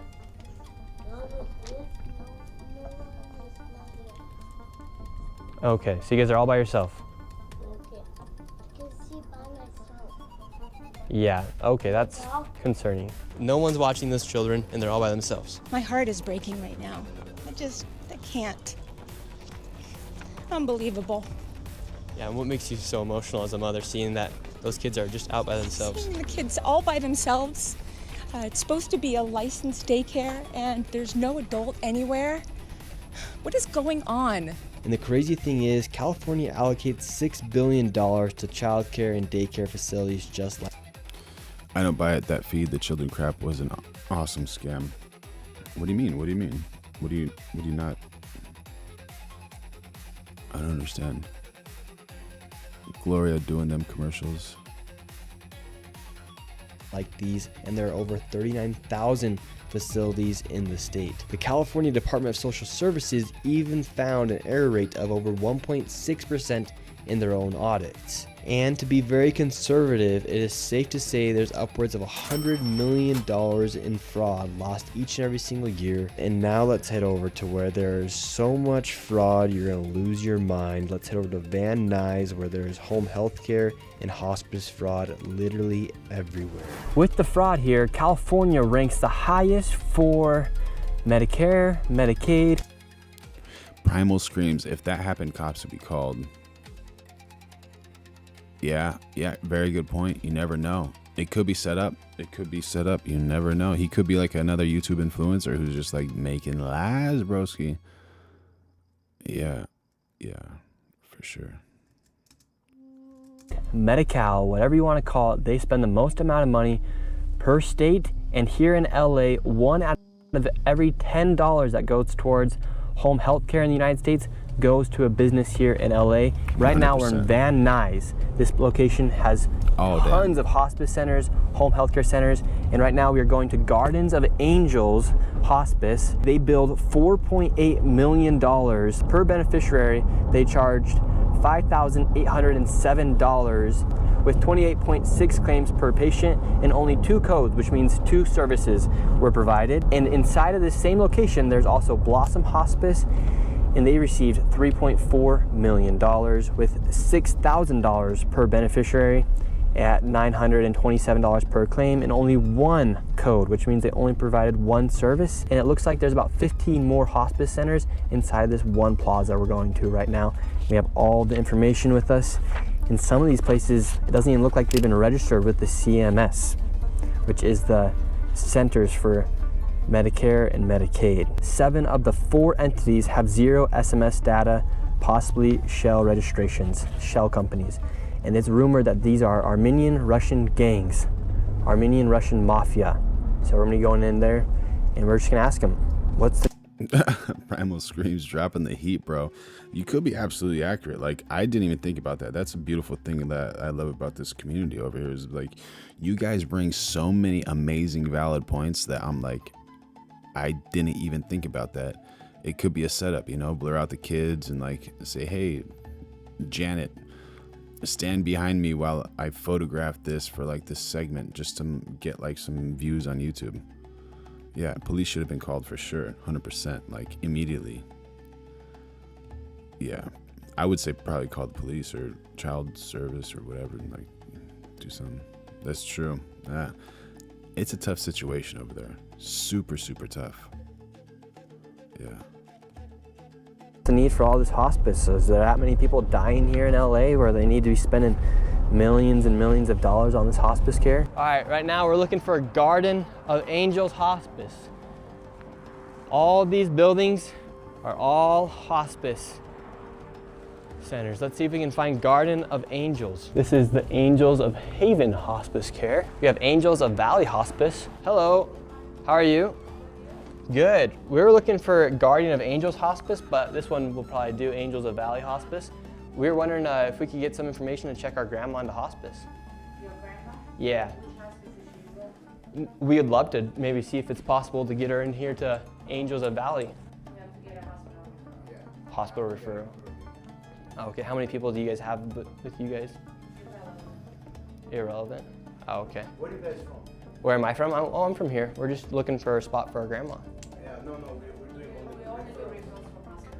Okay. We don't just walk in and take Yeah, because we're seeing like, we got Garden of Angels, Blossom Hospice here. Okay, well, we'll keep looking for Guardian of Angels then. Yeah, who do you trust? So they say they only take it from hospitals, which could be a valid response. Let's go see if we can find Guardian of Angels. This place is just filled with hospice centers and home health care centers. You have one right here, 7-star home health care, and then up here you have Miracle Healing Hospice. So this hospice location, Miracle Healing Hospice, in 2023, they charged $1.3 million, and per beneficiary, it was $32,000 for 38 beneficiaries. Per beneficiary, that comes out to $32,935. It's sad no mainstream news media is reporting on this for sure. Cap wins, guy is insanely dishonest. Are you talking about Nick Shirley, broski? I did not know he was dishonest. I thought he was like a straight shooter. But let's see if you can't really trust these YouTubers, bro. Grandma could check herself into this one. I'm just trying to be a good grandson. When we're knocking the door, no one's coming. We look inside the window. Empty building. Yeah, bro. Gavin's filling up his pockets with this one. In 2023, allegedly, this place received $1.3 million. Not a single piece of furniture. Nothing. Insane. This is insane. Okay, well, since we can't go to Miracle, let's see if we can get SX Home Health. It says they're open Monday through Friday from 9:30 a.m. to 5:30 p.m. It's getting really hard to find grandma the healthcare she needs these days. It really is, isn't it? We got SX Home Healthcare. They're not open, so it's all right because we can go to Alpha Omega Ventana Hospice Inc. Not only are these shell companies, these are shell buildings. It's like somebody took a motel building and turned it into 100 fraudulent organizations. We got a nice Mercedes down there, 3 nice Mercedes down there, This 3 place Teslas. might even double as like a illegitimate car lot. Like, are they selling a car right now? Grandma's not going to Alpha. $9 million new mansion recently for new scum. Omega, so maybe she can go to Serene Touch Home Healthcare. Oh. Says they're open Monday through Friday, 10 a.m. to 4 p.m. It's 1 p.m. right now. Let's see if they're hiring. Perfect, this one's open. Hello. And once again, it was completely empty and nobody was there. We went to the next door because it was another hospice. Here we have another location. We got St. Michelle, HHCI Home Healthcare Inc. Hello. No one's here. Hello, sir. How can I help you? Yes. Yeah, bro, that one, is that one in San Francisco, Joshua Tiff 4640, where that lady was saying, I will give you $5 if you give me your Medi-Cal number? And she's like, yeah, for sure. And there's a line of like 25 people waiting. Well, we were or a different one. originally looking for some hospice for our grandma, and then it turns out that all these locations are hospice and home health care locations, and a lot of these. Looking for hospice for who? Grandma. For Dr. Oz? Yeah, for Dr. Oz. Yeah? Yeah, for our grandma. Yeah? It'd be for grandma? It'd be pretty Take good. Dr. Oz to take his grandma and go to the other buildings. Trump clears that in one day. Yeah, bro. That's exactly where we got this guy from. This guy.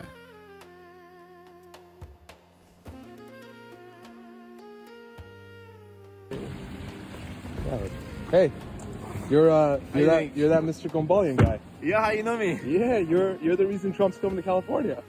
Oh, yeah? Yeah, because of all your daycare fraud. Yeah. Look at that look, can you tell us more about that? I know what you're doing. You're living large here, I see. Yo, Mr. Gombolian. As you know, filmmaker, nice man. As you know. Why? You're famous now. Excuse me. Can anyone translate that? You're famous. Private property. Sick. Yeah, bro.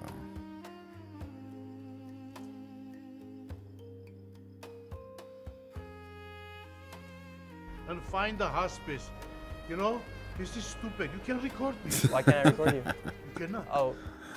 It wasn't a YouTube video, so it must be true. And by the way, when you're in public, you can record anyone, anytime, just so y'all know. And if you're curious about that, there's the First Amendment audits. Like, Tuapri is probably one of the funniest dudes in the world who does that.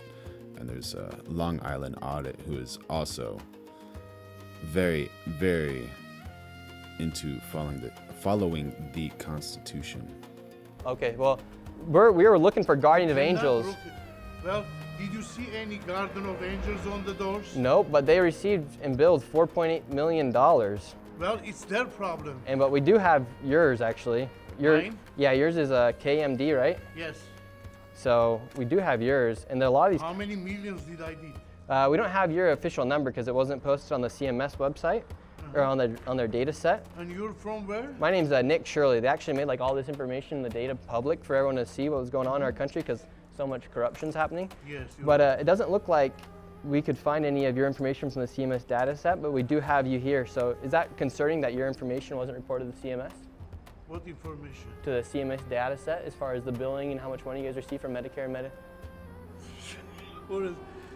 First you have to research. Oh, that's what we have right here. No. It's a piece of paper. Oh, well, we went through all the data sets.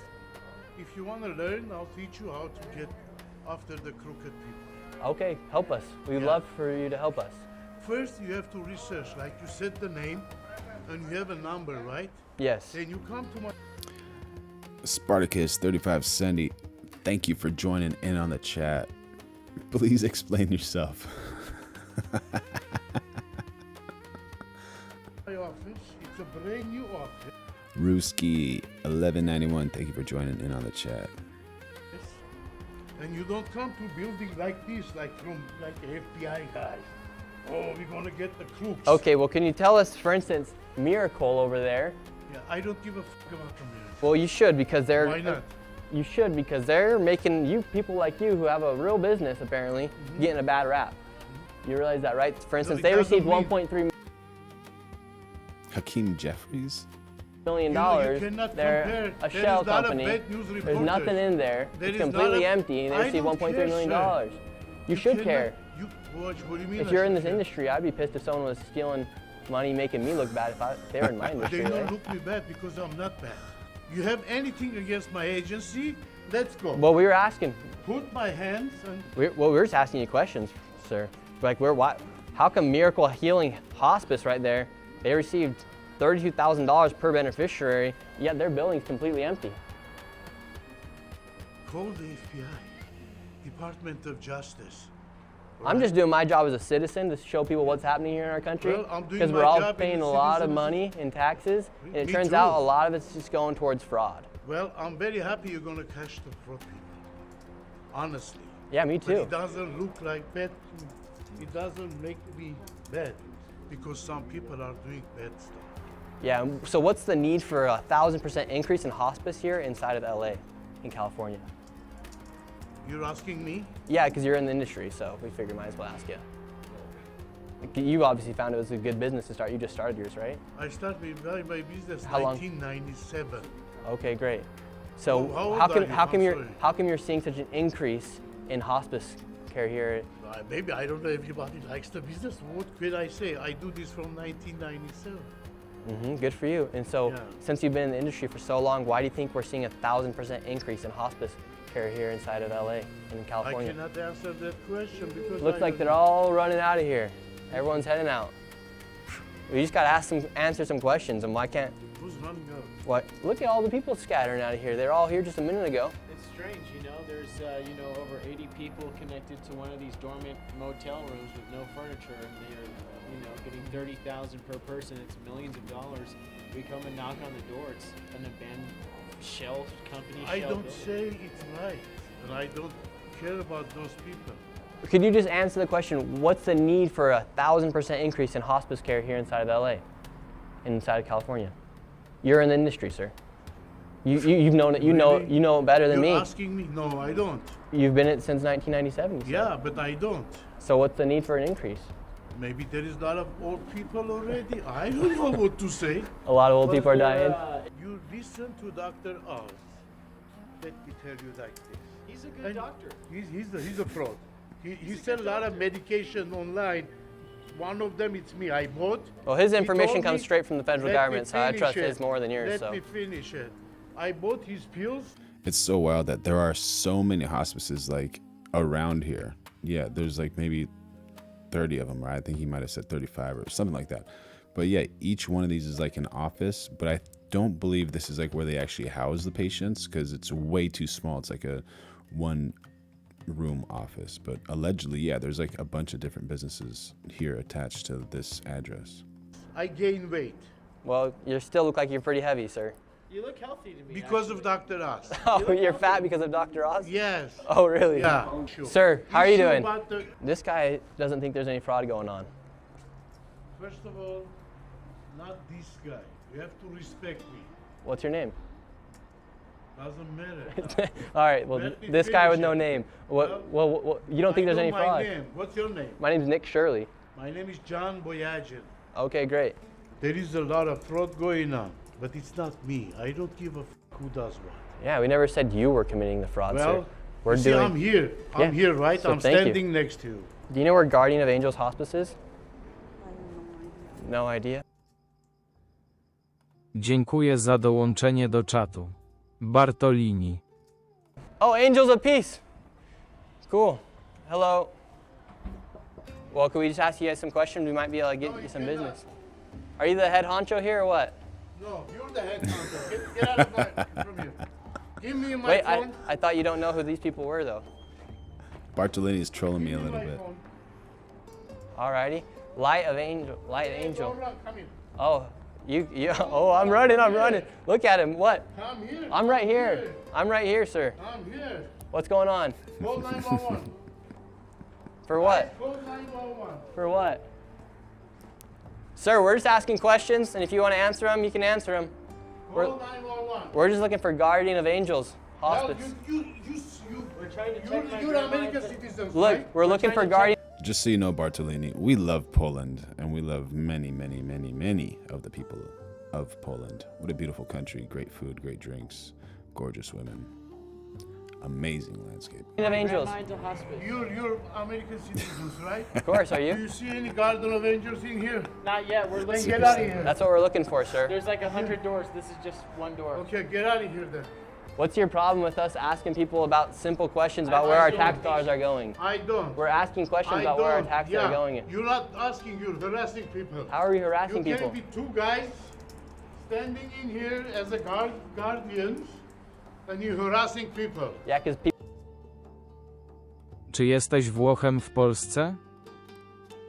People want to kill me for exposing fraud here in the United States. Why they want to kill you? Fraudsters don't like being exposed. Huh? Why are you raising your voice if you have nothing to hide? It could be an Italian name in Poland. You think I'm hiding? What are you so scared about me coming around here for? I'm not scared. I'm telling you, don't harass You're shaking. people. Why are you shaking? Because I have a diabetes. Oh, okay, great. Yeah. But so... I need your full names. Oh, you want my full name? Primal Scream, just curious, do you think that what Nick Shirley is covering here is actually accurate or not accurate? Great to have you here, Bartolini5468. Thank you, buddy. It's on the internet. No, I don't go to internet. I'm too old. Oh, okay. What's your full names? Sir, we're just asking you questions about... What's your full names? Oh, we just want hospice. They told you the Garden of Angels in this building? It's right here. To check in my grandma. Go look for it, bro. You see? That's what we're doing. Did you see how much fraud is happening here and how much of the American tax dollars Nick Shirley is uncovering from these alleged hospice companies? That's what we're doing, and you're getting mad at us. No, you're going to hold the door. We can't find it. So are all Where's my grandma gonna go, man? They're taking in millions of dollars. I can't find the place, you know? Well, what can I say? Okay, well, thank you, sir. Have a good day. So here in this parking lot, you do have some nice cars. You got a Tesla, a nice Mercedes, you got another Tesla. Just so y'all know, Primal, I am open to different perspectives too. I'm open to learning. I'm not saying I'm correct by any means, but yeah, I'm definitely open to learning and want to know what your stance is on this. A nice Lexus, another Tesla, a really nice Mercedes right here as well, another Tesla, Audi, really nice cars. A lot of Teslas. A lot of really nice cars for hospice. Usually must be very lucrative because a lot of these businesses, these doors right here have nothing on them. All the blinds are churned out. In places like Miracle up there, they have received $1.3 million, yet there's absolutely nothing inside. They received $1.3 million. They look inside the window. There's nothing inside, no furniture, nothing. This is what you call welfare maxing. And right, you come out, you're welcomed by two nice BMWs, one right here, and inside of there, you have a whole plethora of Mercedes, Teslas, BMWs, you name it. But apparently, there's nothing fishy going on according to them. We then headed to the next hospice compound in search of Hospice of Caring Hearts, which billed $2.5 million. However, when we arrived, it was nowhere to be found, but there was a bunch of new hospices that had popped up. So this is how crazy this hospice fraud is here inside of California. You have all these businesses, they literally open up a business, they just put HFS Hospice Care Inc. They don't have to do anything with the storefront. And then you have another one right here, Relief Home Healthcare. Absolutely empty inside. And then you have another one, SKH Home Healthcare. They're just popping up everywhere. So this isn't some random thing.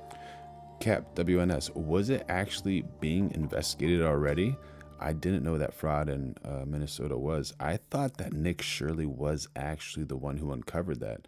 Like, I heard that CNN actually jumped on the story after they heard Nick Shirley expose that. Thing that's happening here inside of California and Los Angeles in this Van Nuys area, quite literally, we've been to 2 locations so far, and they're just popping up these home health care, these hospice centers, and they're not even doing anything to try and hide what they're doing. It's 1 p.m. right now. No one's working the front desk. Inside this location, door's just open, no one's working there, dude. As well, you have absolutely nobody.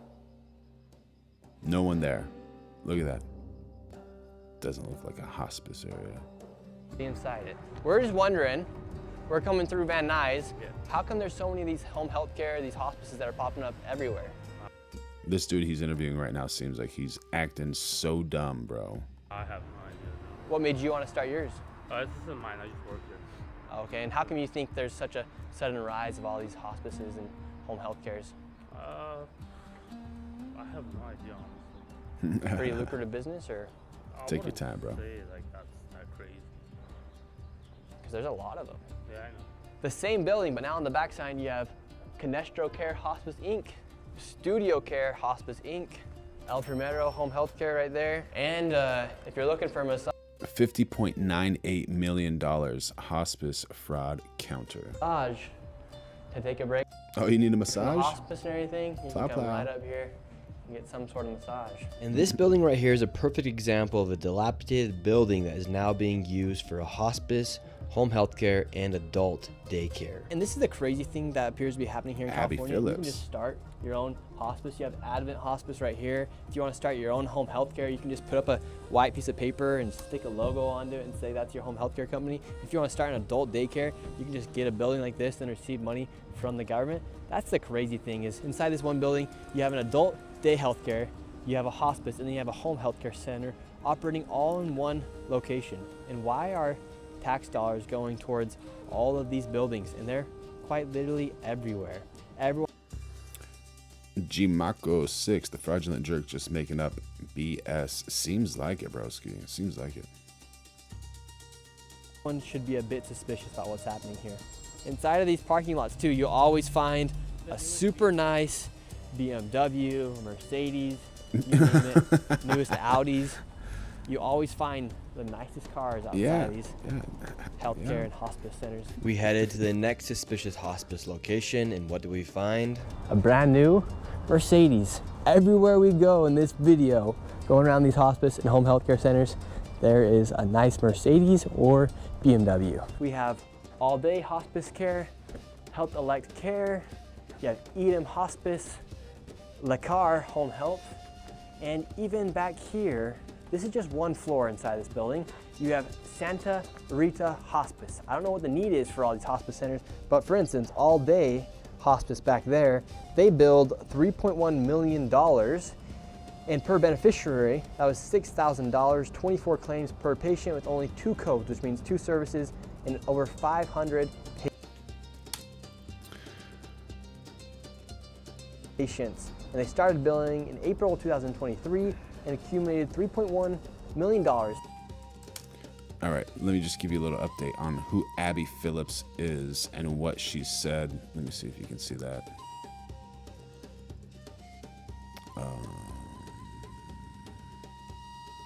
Let's get a good picture of her. I'll try to get a good one.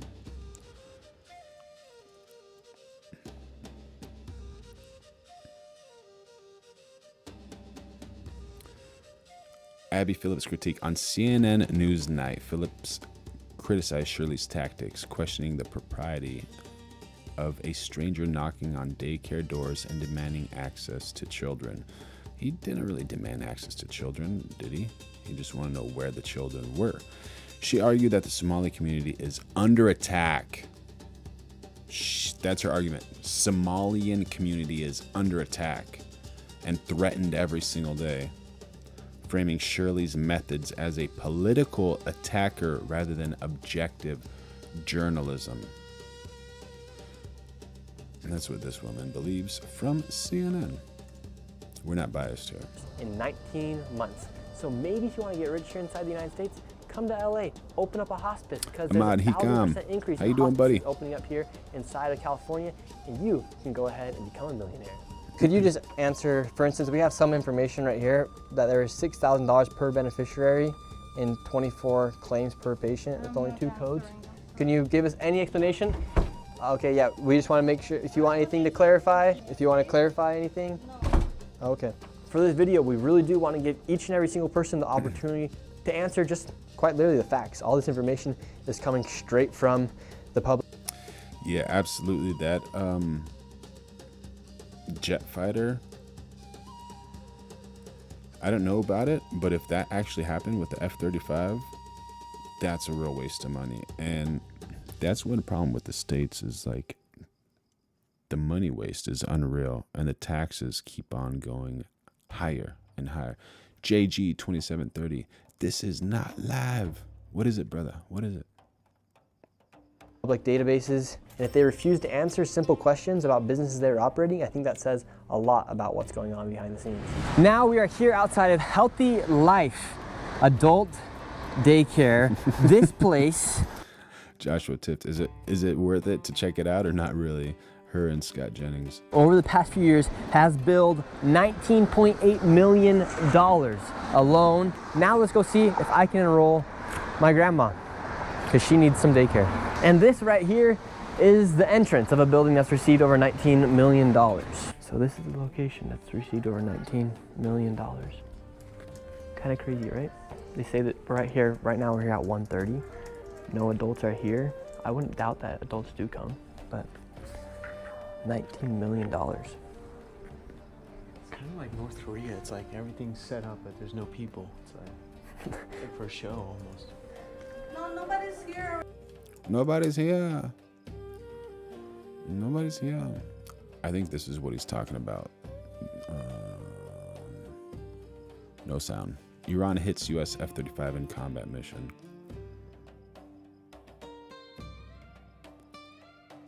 I don't know if it's accurate or not. Ready, you have to come back tomorrow. And could we get like a brochure to enroll our grandma into this location? I don't have anything. Can anyone give us a brochure? Angela, does somebody has information about here? Just so you know, an F-35 Lightning II typically costs around $100 million US per unit, with special variant lots costing approximately $82.5 million. So on the high side, $110 million. On the low side, $82.5 million.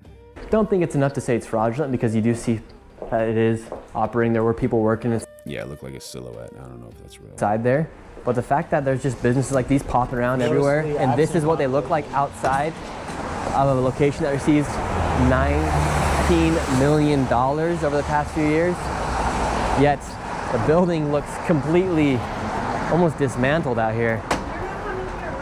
And look, all they have to say that they are an adult day healthcare is that sign that says ADHC. And there was some people working inside of it. We have the phone number right here. Darren's gonna go ahead and give a phone call and see if somebody from inside answers. There are people inside right now, the phone's just ringing. You can leave a message after the tone. This mailbox is full. There you have it. They don't even have an inbox available to take in a voicemail. And another thing to take note of is Gavin Newsom right now on Polymarket. He is the leading nominee for the Democrats come 2028. All this fraud's taking place, all this waste is taking place. Nobody really knows what's going on. I mean, look at this place. This adult daycare received $19 million, has billed the state of California over $19 million over the past few years. This is all taking place here. So that is something to think about come 2028 with Gavin Newsom leading the Democrats right now on Polymarket. The way these hospices are able to enroll these people and collect money from Medicare and Medi-Cal here inside of California is they collect the Medicare numbers from individuals and then sign them up for hospice without them even knowing. I actually went and spoke with a professional inside of the medical industry to get her opinion on how this all works. We're seeing all of these hospices pop up here. Why is hospice and home health care such a booming business right now? I think it's become a trend of fraud. Honestly has. Like I heard about this about 5 years ago during COVID, that people were building hospices and selling them. It was like a business these people made. So it's an easy way to build Medicare with their people's beneficiary numbers that people can easily steal and even purchase and buy. They buy numbers from people and tell them, give me your Medicare beneficiary number and then we'll give you something in return. And what does that mean, give you my beneficiary number? So there's an ID that you have. Medicare gives you, Medicare is for anybody 65 and over. So they'll give you a Medicare ID number. And that number is what's used to bill Medicare. So essentially, if they can get a number from somebody, it's almost like getting a credit card number, and then from there they can continue to bill and bill and bill and get that Medicare money. Exactly. It's actually more beneficial than finding a credit card these days. Anybody can get a hospice license, actually. You don't need to be a physician. You don't need to be a doctor. You can apply and get a hospice license in the state of California. They bill, they take the Medicare numbers, they bill Medicare, the Medicare sends them a check right away. It's an easy process. So an old person might be a bit naive to giving somebody their Medicare number, Yes. and without them even knowing, that's more valuable than giving them their credit card number. Correct. In fact, in LA, there's locations that will teach you how to open up your own hospice center. So I went there with a potential business partner to try and become a multi-millionaire in hospice. We know that hospice is a very lucrative business, so I joined a business partner right here. His name's Darren, and we're here outside the Hospice Consultants, and we would like to start our own hospice today. We're just two young men who want to become millionaires here inside the United States, and it seems like the only way to do it nowadays is by committing fraud. So we're gonna go in and see if we can start our own hospice. Are you guys the hospice consultants? Yes. Oh, can we talk to you guys? About? I want to open my hospice. You want to open a hospice? Yeah. Okay, what was your name? My name's Nick, but I want to open up a hospice. I understand, but we don't take care of that. Can I get some information? Do you want a number? Yeah, or give me a flyer or something.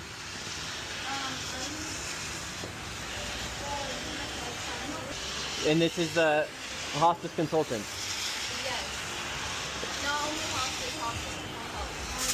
All right, so they say they're open right now. They won't let us into the lobby. This is no way to conduct business.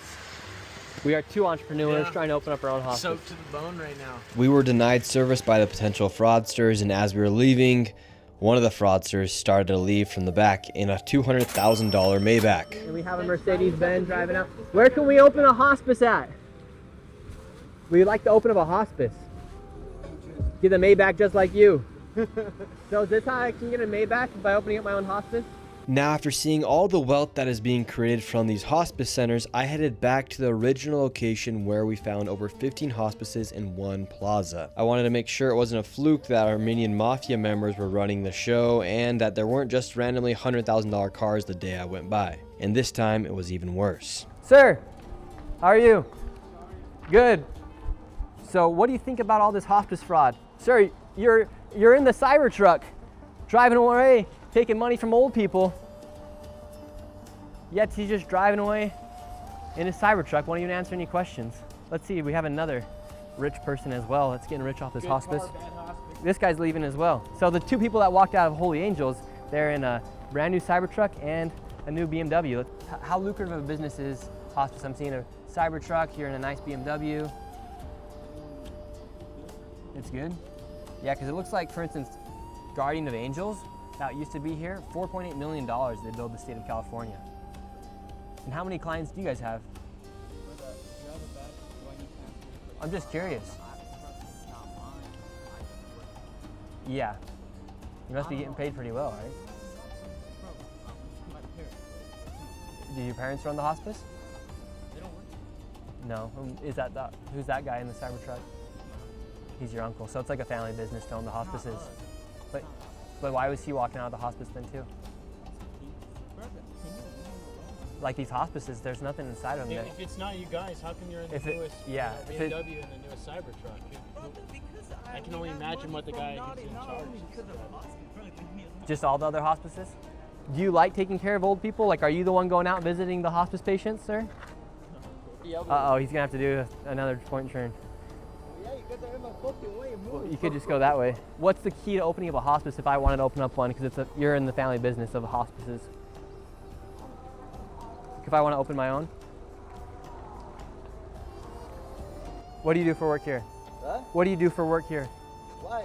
Oh, we're just looking around. We're seeing all these hospices, so we're just curious.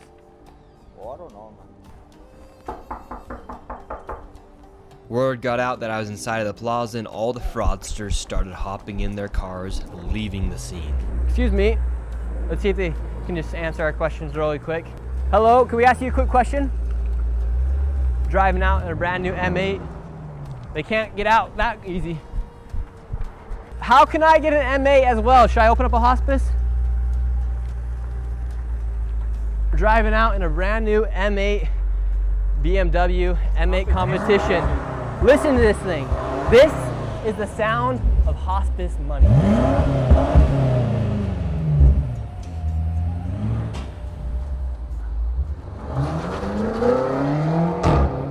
And this is the guy who said he's fat because of Dr. Oz. His business is not open today. Seems like this mafia right here is naming all of their companies after the word angel. We have Angels of Valley Hospice. We have Angels of Haven, Angels of Peace, Light of Angels. Yet the BMWs, one right here, one right there, two brand new Mercedes over there. It just is unbelievable the amount of money that these people are making, and they're not even trying to hide it. Buying these luxury cars, each and every single person's wearing some sort of designer clothing as well. And this building looks like it used to be some sort of old motel that has turned into some cash grab, money grab for hospices here. Would you like to give any last statement about what's going on here? Nothing? Because it seems like it was pretty good family business. Another guy just pulled out in the M8 competition. Good for them, bro. Why are you guys pocket watching? Leave the fucking people alone. Because this is taxpayers' dollars that are paying for all this stuff. Okay. What the fuck is this? That is just working, bro. With taxpayers' dollars receiving money from Medicare, Medicaid, Medi-Cal, you name it.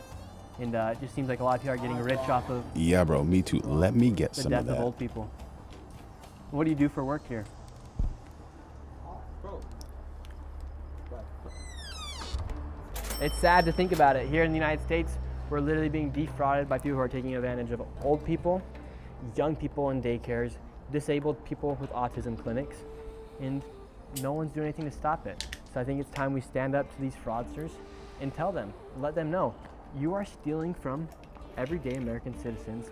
People can't afford homes, rents are expensive, their insurance is expensive, everything's getting more and more expensive.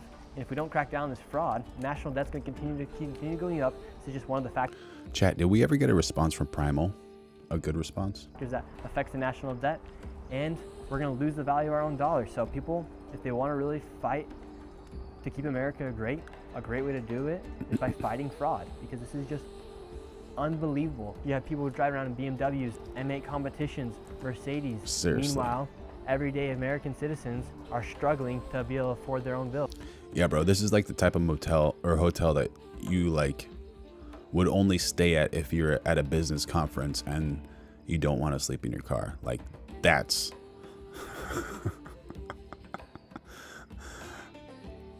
last option scenario. Oh.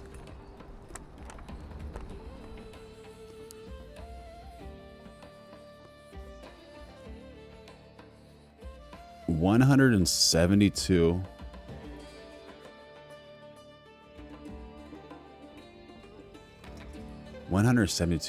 million in fraud. Dude.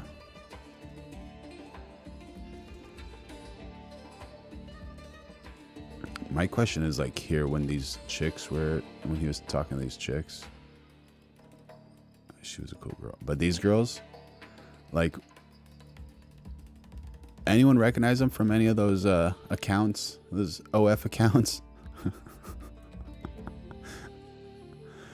Yeah, dude, you better bring your own sheets, your own blow-up mattress, everything to those places, bro.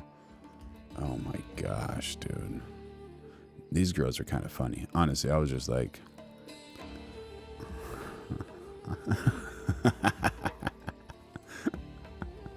yeah. I'm not going to say that on the chat, but yeah, for sure, bro. That is 100% accurate, dude. Oh my gosh.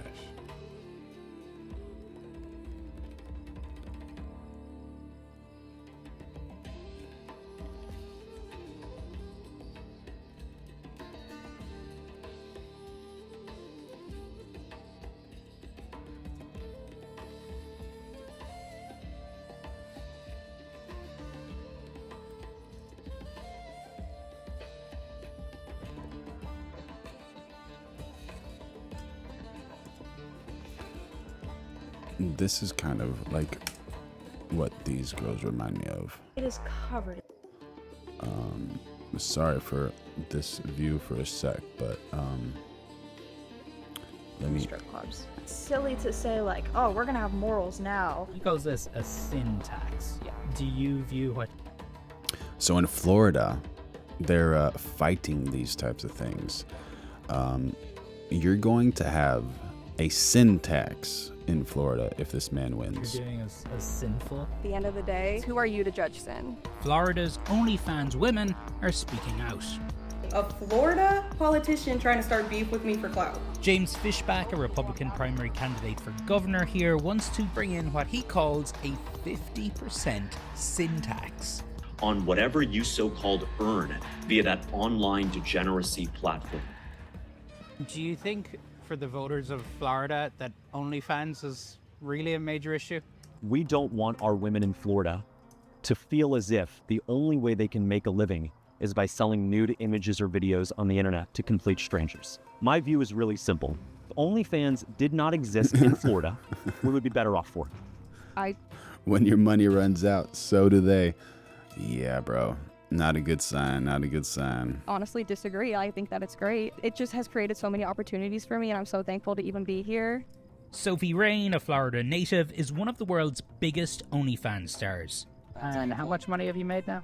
I have just hit 100 million. $100 million. Mm-hmm. Anya Lacey says, Taryn Matthews, degeneracy. Tara Matthews, absolutely 100%. Her success on OnlyFans has allowed her to buy what she wants now and to save for the future. Make America great again. Her journey to OnlyFans began on TikTok. I started doing TikTok live. And what would you do on the lives? Well, I started building Legos, and then I would do like fun things, like people really like to see me in costumes. And then I started getting mass DMs from people, like mass DMs. Do you have an OF? Are you starting an OF? And how quickly? Tara, who are you talking about? Shane. Shane, a great movie. Oh, Shame. Sorry. Yeah. 100%. Did your OnlyFans grow? Oh, it was pretty big. Even that first day, I mean, I made like more money than I thought I would. As St. Paul reminds us in Ephesians chapter 6. Fishback is the underdog here, going up against a Trump-endorsed candidate in the Republican primary, but his events are attracting crowds of young men. I've dealt with OnlyFans girls, I'll be honest. I've talked to women who have done these promiscuous activities, Gotcha, and there's Tara. no Thank way you. that I would ever marry them, and most men wouldn't marry these types of women. I'm actually way less bothered by satanic cults than I am by OnlyFans And Fishback's proposals are playing well in some places online. Wait a minute, what did Tucker Carlson just say? Marry these types of women. I'm actually way less bothered by satanic cults than I am by OnlyFans. Oh my gosh, dude, what a huge statement. Huge. And that guy, that previous guy, he said he talked to a few of those OF girls. Not a fan of them. Would not marry one of them. Getting that quick money, but... And Fishback's proposal... Have you ever watched Shane the Movie Host? I haven't. Would you recommend? Proposals are playing well in some places online. And I don't know why the guy who runs OnlyFans is not in prison, like right now. If you're turning like a huge percentage of... Tara Matthews, 6192. These girls are no-touch prostitutes for sure. Oh my gosh. Oh my god. If America's young women into prostitutes, you're a criminal. The men who spend their money, their time, their resources, I'm not letting them off the hook either. I think they are just as complicit by handing over money to see these nude images. We'd be better off without OnlyFans. Do strip clubs make Florida better? No. But you're not going to put a 50% tax on them. Just wait on it. I will not tolerate cultural filth and moral degeneracy in my state. There's a lot of talk about like crisis of masculinity in the US and Oh yeah, I think men are women now. Men want to be princesses. The biggest problem is like male loneliness and men kind of falling out of men's groups. people view you as part of that problem because, you know, they say, well, porn and OnlyFans, you are selling these men a fantasy that if you weren't doing that, they might get up off their asses and go out to the bar. So I think it goes back to your responsibility as a creator. A lot of the way I do things is I try and talk to them, but also lead them in a direction where they will talk to other women. I was just looking for that movie. I could not find it. Have the courage to get out and go do other things.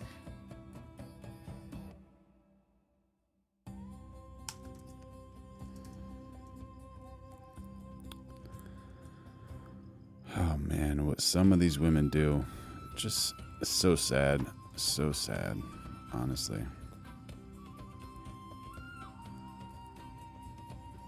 Yeah.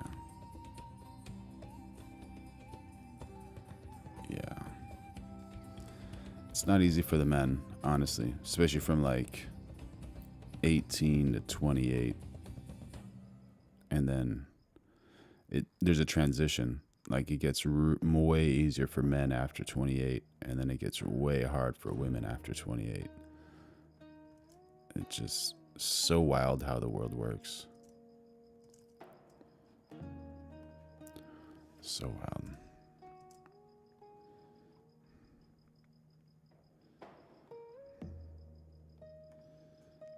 Hey. Do you guys know who Ari Maddie is? He's hilarious.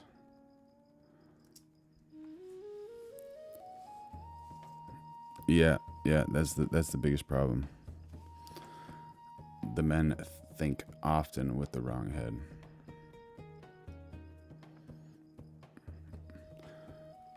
You'd be surprised, Tara Matthews, not all dudes watch that type of stuff. Honestly. I actually don't. I do not. And if you watch it, yeah, you do become numb and do all those types of things, but I'm not telling anyone to do anything, but life changes when you don't watch it. It gets much better. Yeah, women tell you they love you when they are stripping. 100%. If you guys are easily offended, this is the time to like clock out. But oh, Tara Matthews, I'm glad I got married at 20 and that was 34 years ago. Oh my gosh, I wish the best for you and your relationship. That is perfect. That's just incredible. Oh my gosh, kudos to y'all. That's so amazing. Heroes. All right, if you guys haven't seen this is Ari Maddie. America. Whoever you vote for is your business. But the sign outside of your house on the lawn is f***ing insane. That's where your wife and kids live. Even if you vote for Kamala, don't put a sign out there for the maniacs to see that in this house there's an unarmed pussy waiting. This man is like, he's called the Estonian assassin because he just kills every time he goes on stage. And when they say kill, that's not like an actual physical thing. It's just that he does so well, he makes everyone laugh. I'm gonna rob you out of principle. I'm just gonna walk in, give me all your shit. Some Sam Smith looking f*** is in the kitchen, wearing a mask in his own house. Honey, come down! He's here to rob us! Some green-haired comes down. Don't assume they are here to rob us. That's why the sign outside my lawn has Trump 2024 with 2 swastikas. In this house, we grab, we shoot people. Come on in! You're really good at making. He's so funny. You know, I don't agree with everything he says, but dude, this dude is just hilarious, man. And he hits it like right on the dot. Right on the dot. Joshua Tiff, 4640. My sister just passed away 2 months ago. She was married for 38 years. Oh my God, may her soul rest in peace. Man. Yeah. You know that's hard, man. That's so hard. I hope everything's going well with you and your family, and you guys are stronger, and you loved all the memories with your sister. That's super important that you guys were kind of together and cherish those moments, and know that it might be hard, you know, now, especially since it's so fresh 2 months ago, but things do get better for sure. And in America, it's super hard to find a good person to marry because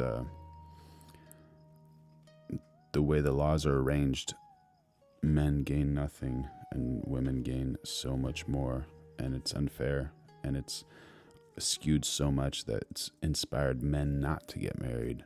And yeah, that's a tough one, man. That's a super tough one.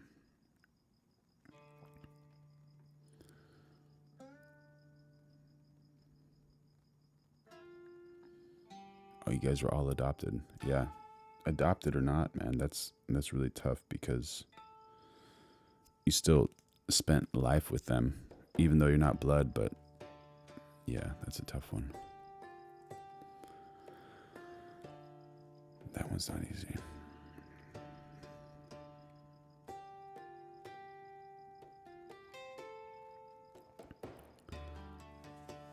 And this is Steve Will Do It, and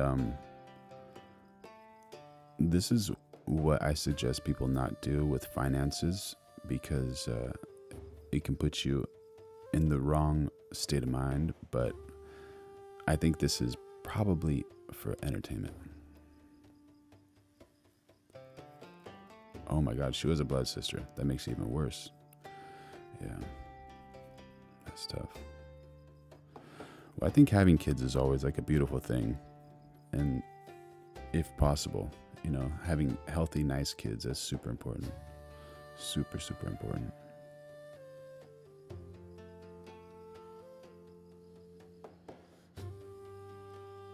Yeah, man, it'll get better. May her soul rest in peace, man. Making money, not so good at holding on to it. No. How does it keep going? How does it keep going? I mean, obviously you just keep making it. When you spend more than you can make, it's like, how can I live fuller than this? Like, I'm literally spending more than I make. No, like I respect it. It's pretty cool. Do you think there'll ever be a point where you like slow down? Just to be me and not being any extra, $500,000 a month. Just to. Oh, so you didn't even like spend time with her or live with her. So you were adopted to different families.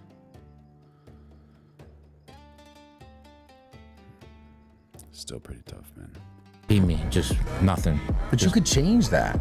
But that would mean that I'm waving the white flag. I'd rather make more money and be under pressure. It's way more fun.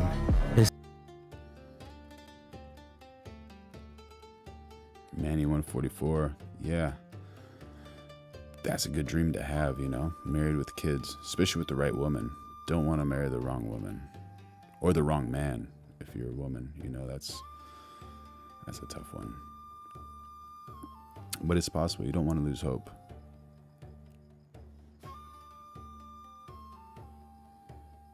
Yeah. See, Tara Matthews is a wonderful woman. She adores her sons. She's married for a long time. That's like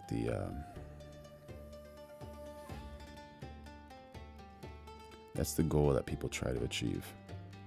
That's really awesome.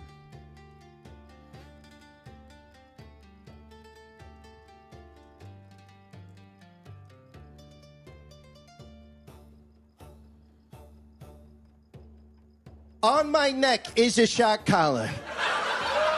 If you press this orange button, it will shock me. Now, if I bomb, one of you guys will get to shock me. I won't bomb because I don't bomb. Now, because this is a dog collar, I will give it to this lesbian bitch.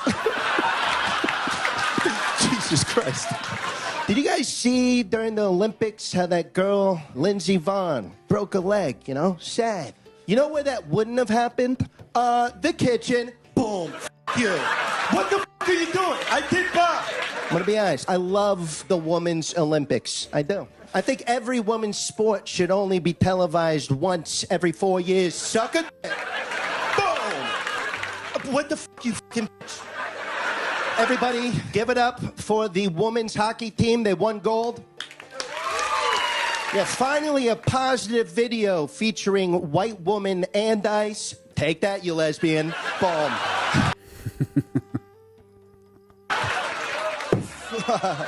I love the WNBA. I do. I really do. I'm serious. Yeah, I mean, it's lame that they can't dunk, you know?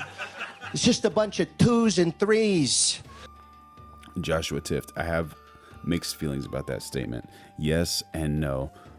What are some of the things you dislike, and what are some of the things that you do like about the internet? They're ugly. Boom. Fuck. All right.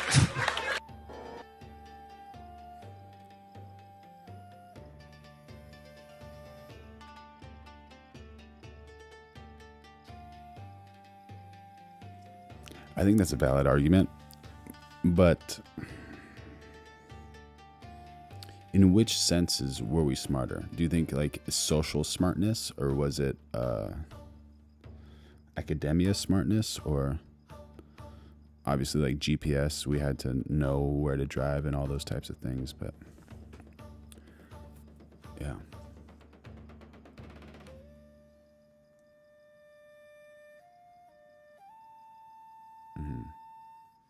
Mark Cuban's not interested in that. All right, so this is something like regarding social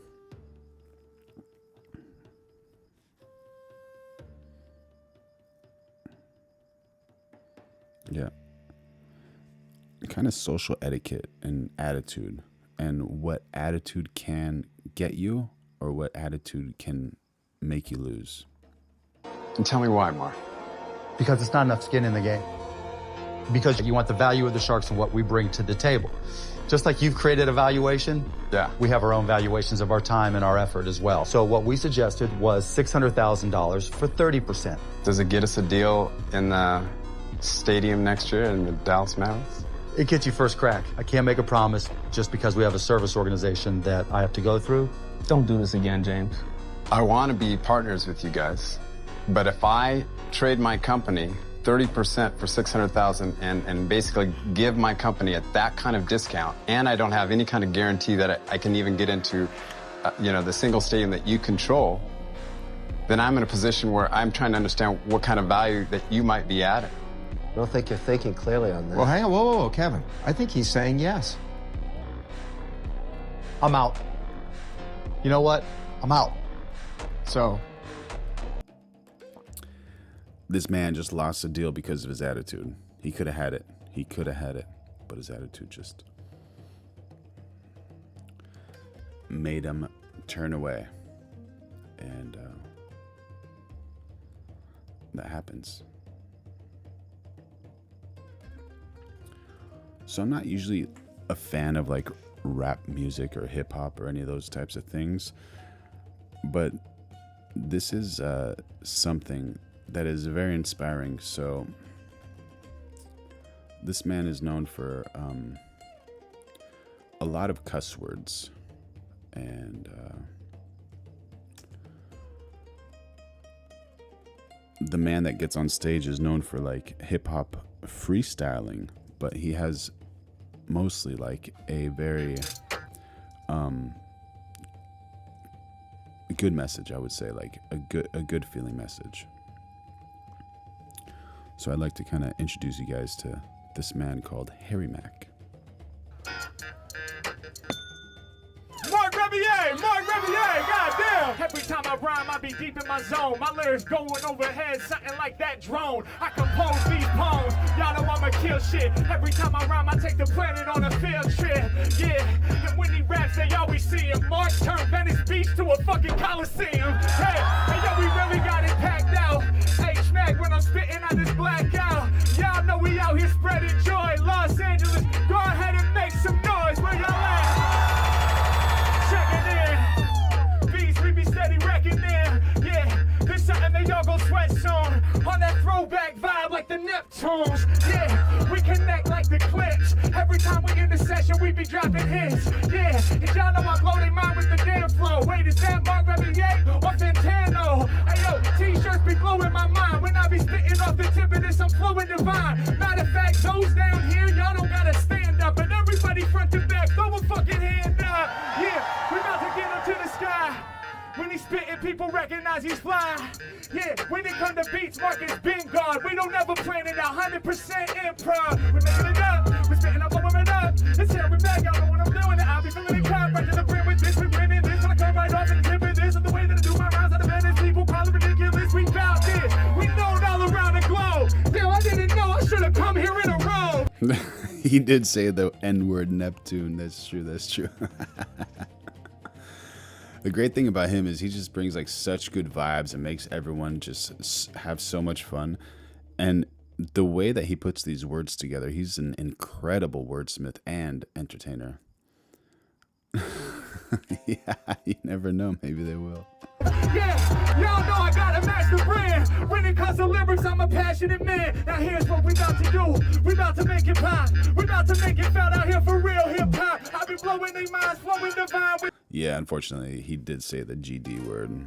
The strong steeds at my competition, I throw shade like palm trees. To be specific, every move we make deliberate. Oceanic flow, I'm going deep like the Pacific. Yeah, when I'm around, I got the whole world going crazy. Good looks, ear protection for the little babies. Younger generation, they can't connect. It's so cool that he actually gets the crowd involved too, and the crowd just reacts, and they just have so much fun.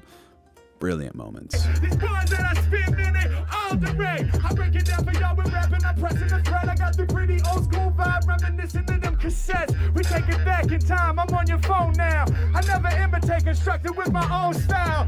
Improvise lyrics when we spark. One more time, then it's beach, make some noise for Mark. Let's go. My last question. It's a very cool one. Very cool.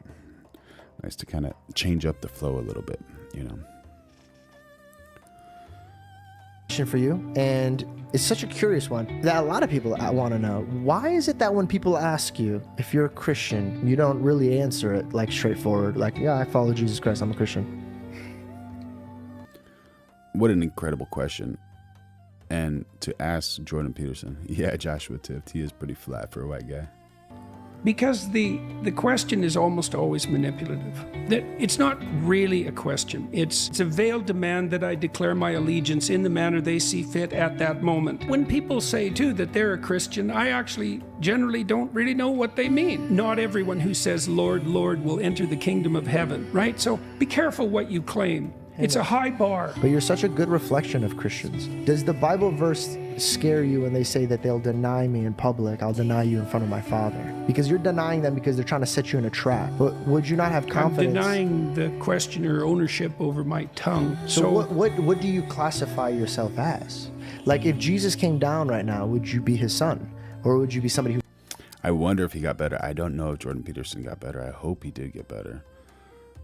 Robert D3P8P, what will you do if drafted? Some warning is better than no warning? ?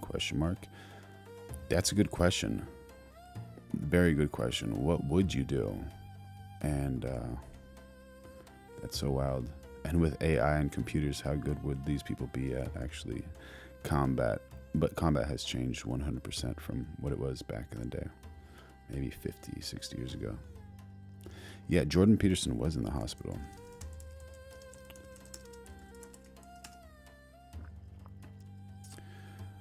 As of late 2025, early 26, he has been experiencing severe health issues, including a near-death experience. According to reports from his daughter, Michaela Peterson, he has been suffering from a complex combination of chronic illnesses, including chronic inflammatory response syndrome due to mold exposure and lingering neurological issues stemming from previous benzodiazepine treatment.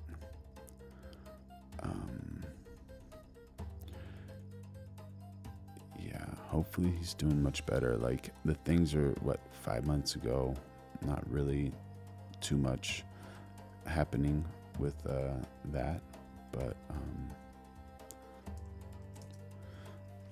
what a special individual he is, you know? This is Michaela's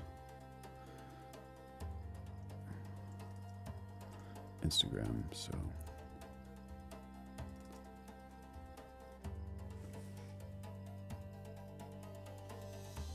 Antidepressants work, but 20% of the population are on them. It's not good. Actually, I have a crazy story just about how they work. When I was a teenager, going to clubs and doing things I shouldn't have been doing, I had friends that were taking MDMA. I was like, well, I want to try MDMA. So I tried MDMA a number of times, and I couldn't get high from MDMA. There was one time I went to a rave, and I ended up taking 3 times.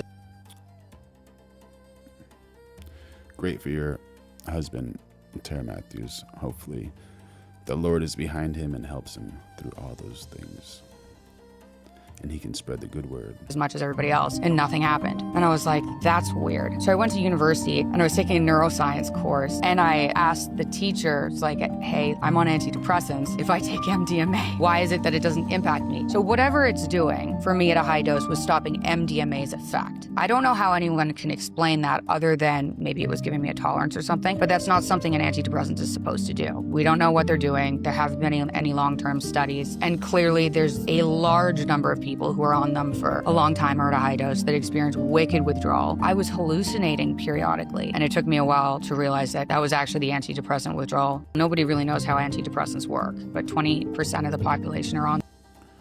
All right, so that's not about her father. I was hoping to hear something about her father. What would your advice be to someone who's on antidepressants, who has blunted emotions and feel no... That's about antidepressants. What makes being married worth it? Wild sex.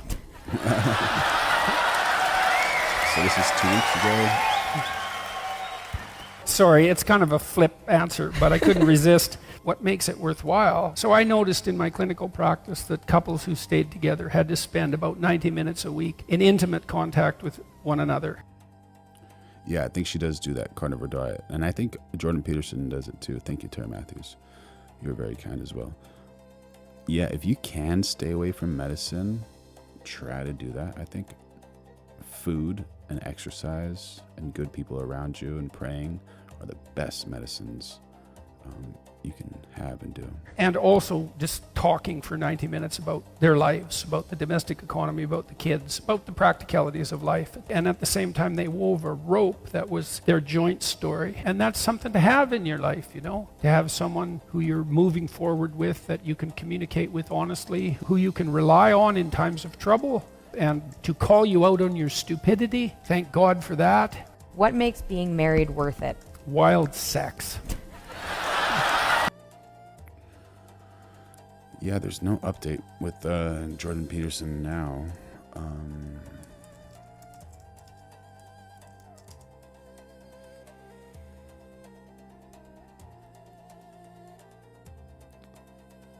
Yeah, his last post on X was on July 28th, 2025.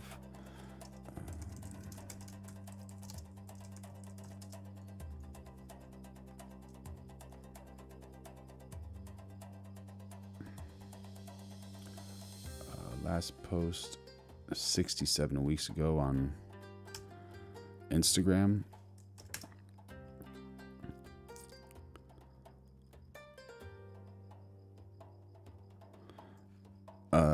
I heard one conspiracy theory. I don't like to like share conspiracy theories too much unless I know something that, you know, is rare or whatever. But someone was saying that since he developed that school, he started to get more sick, I guess. And some people were saying maybe it's because he's going against academia and creating a school that's much cheaper than other universities. So that's a possibility, but I don't know if Jordan Peterson got divorced.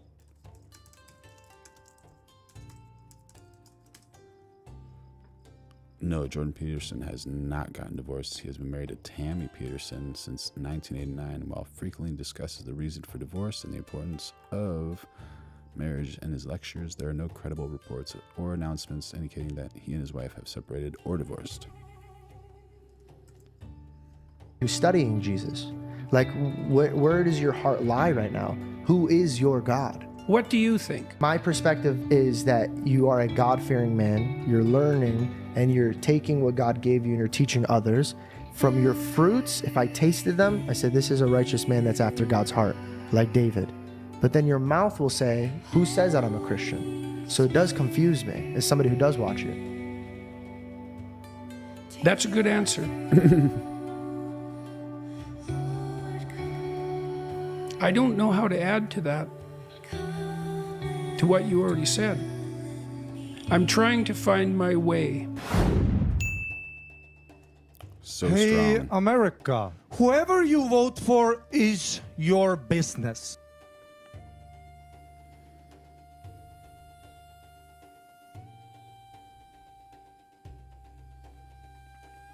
Watch this. This is a reason you need to have a good coach on your corner. And unfortunately for Ronda Rousey, she didn't have a good coach. She had great training, but just not a good coach to direct her towards success. Another reason, your ego should not let you get in trouble or hurt.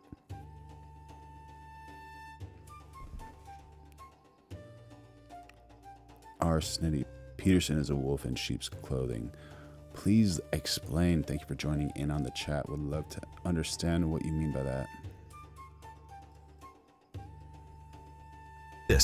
Because this wasn't a fight. This was the night a legend walked into a lion's cage and the door locked behind her.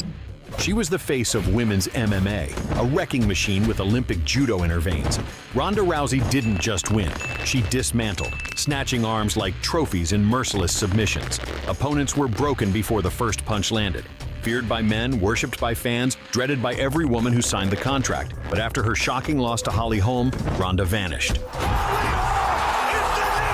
13 months in silence. Then came a return. One last run, a comeback built on grit, pride, and the belief that she could still walk through fire. But standing in her way was a walking nightmare in 4-ounce gloves. Amanda Nunes. A predator in plain sight. The new champion with a right hand that could erase memories and a left hook that silenced legends. You don't survive Amanda Nunes. You endure her, rage in motion, if you're lucky. Ronda's coaches told her she could stand with Amanda. Ronda's coaches told her she can stand with Amanda Nunes. No, come on, y'all.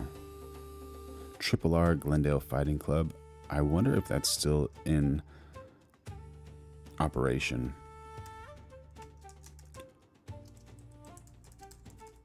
Probably is, but Glendale Fighting Club. Yeah, seems like it's still in business. Opens at 3 p.m. Yeah, but that's not smart. She's like a world champion judo wrestler, and she has so many skills. Why does she let her ego try to compete with someone who's clearly better than her with hands?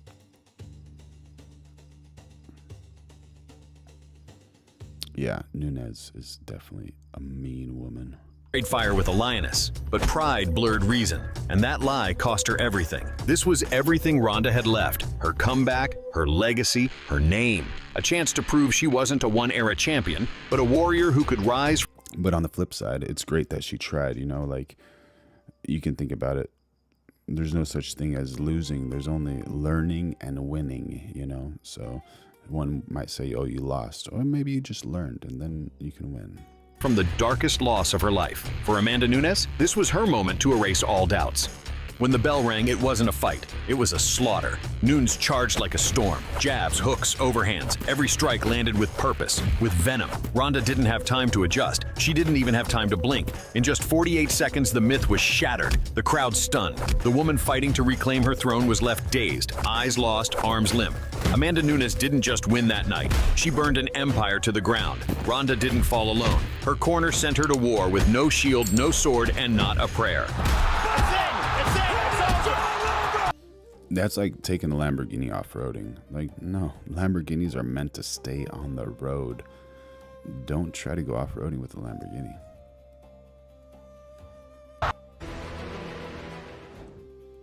And we're starting with this, the latest on Operation Epic Fury.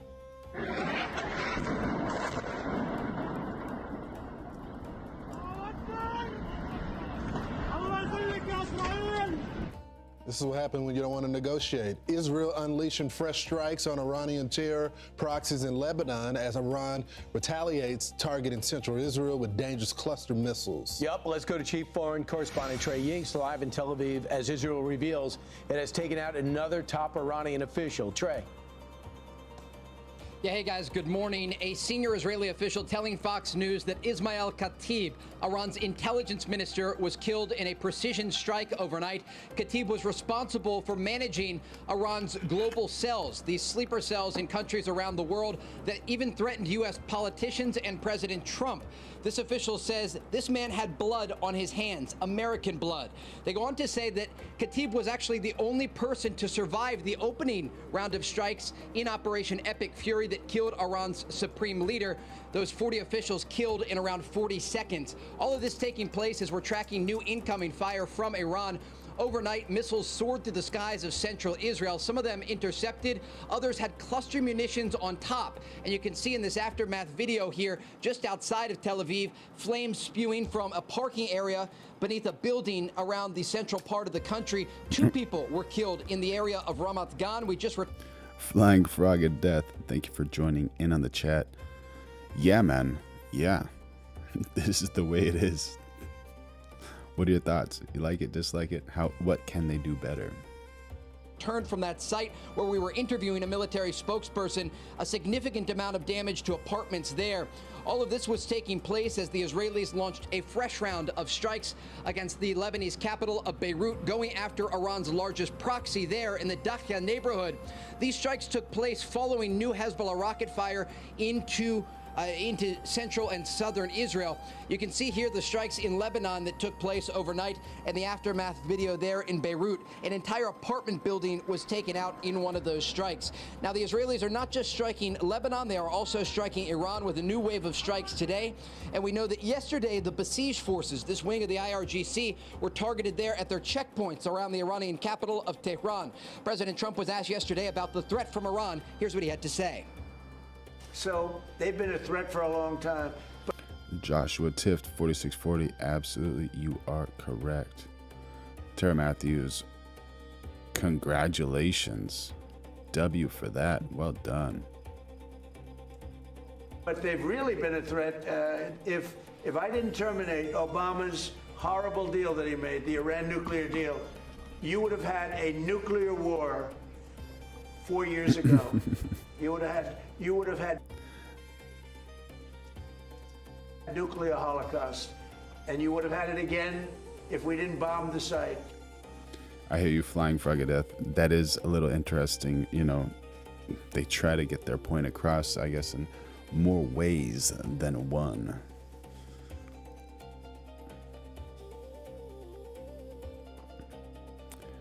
Thank you, Joshua Tift. Appreciate it, buddy. Yeah, Manny. Gotta stay up and good. That's right.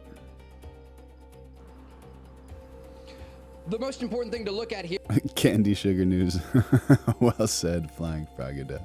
Here is Iran's ability to deliver missiles to Israel and regional countries. And that was the concern that President Trump was talking about there. Iran was pursuing a nuclear weapon, and if they could attach that weapon to the top of a ballistic missile, it would be landing in regional countries or allies like Israel. And that was what the president has described as an imminent threat against the United States, its forces in the region, and of course, allies like Israel. Guys? So Trey, the Wall Street Journal goes into detail about what the Israelis and our intelligence officers are doing to help get the I guess country ready for a takeover. And what they do is they try to bomb the headquarters. They bomb the headquarters, flushing out these leaders who've set up shop either in underpasses or in tents. And if they get blown out of those tents and underpasses, they were told to go to sports complexes. And when they gather, then they take them out. So it's a systematic way to take out their leadership. They're also, Mossad is evidently contacting leaders and saying, you're on a blacklist, you got a choice. Leave right now, join the people, or you're dead. And they're essentially responding to this by saying, I'll leave. Are you hearing some of this stuff, some stuff too? Yeah, absolutely. There is a real-time intelligence apparatus working behind the scenes to identify where these officials are and to take them out. The strike that took out Khatib, was a joint intelligence effort, we are told, by the United States and Israel to go after not just the leadership of Iran, but also the support staff. Congratulations, Manny 144. Sober 7 months. Well done, buddy. Yeah, drinking is not the way to deal with pain. Not at all. It's better to have a sober mind to overcome those types of things. And that is why you saw those strikes yesterday in Tehran going after the besieged forces. These are ground forces. They're individuals who are in the streets manning checkpoints to basically instill fear into the population so that they won't come to the streets. And that's exactly Gary Warren for the W. Christian Bale. Bro, I can see it. I can see it. exactly what the United States and Israel wants to avoid. They want to give the Iranian people Well done, Tara Matthews. 15 years sober. Well done. The ability to peacefully demonstrate if they decide to do so. And that was what we saw earlier this year, a crackdown ordered by these top officials and these forces on the ground. And so this intelligence apparatus that's operating in real time behind the scenes is allowing them to identify who these individuals are, who ordered the crackdown against protesters, and then to take them out in airstrikes. So, I'm sorry, Ansel, go ahead. Thank you. So, Trey, Donald Trump has said this week that Iran is talking to our people and they want to make a deal. And Brian was talking about how the foreign minister over in Iran was texting with Wickoff. And Wickoff announced that, and he said, no, I didn't do that. Well, we obviously trust the Trump administration versus the leadership in Iran. What's the truth here? Josh, were you hit by a car or did you hit that car? 3.2% BAC. What did you drink? That sounds like a wild story, man. Yeah, the Iranians also say they're not targeting civilians, and we just returned from an apartment where two elderly people were murdered in a club. That's not funny. Sorry to hear that, man. That's pretty heavy. Cluster munition strike. They also say they're not targeting Gulf countries, and they're targeting Gulf countries each and every day. They've said that they've not tried to mine the strait and that they are not posing any threat to the region, but yet they are firing ballistic missiles toward the U.S. Embassy in Iraq, for example, and launching drones and missiles through their proxies, the Shia militias there. And so oftentimes we hear these statements from the Iranian regime, and they don't match the reality on the ground. And so we can expect to have them deny internally that they are trying to reach a deal with the United States. But again, we have to think back before this war began. Before Operation Epic Fury started, Steve Witkoff, the U.S. Special Envoy, was speaking on a daily basis directly with Iran's foreign minister. So it's not surprising that they would be speaking now. But Trey, this intelligence chief, Khatib, had a dual role. Obviously, he's the Minister of Intelligence, but he also reported part of the IRGC. And he was responsible for a lot of this hacking that's going on, and also the intelligence that was targeted. You're like, I identify as a windshield wiper. Let me go through your windshield. I'm happy you're okay, man. I'm happy you're okay. Getting the civilians. Is there anyone below him now that has that role?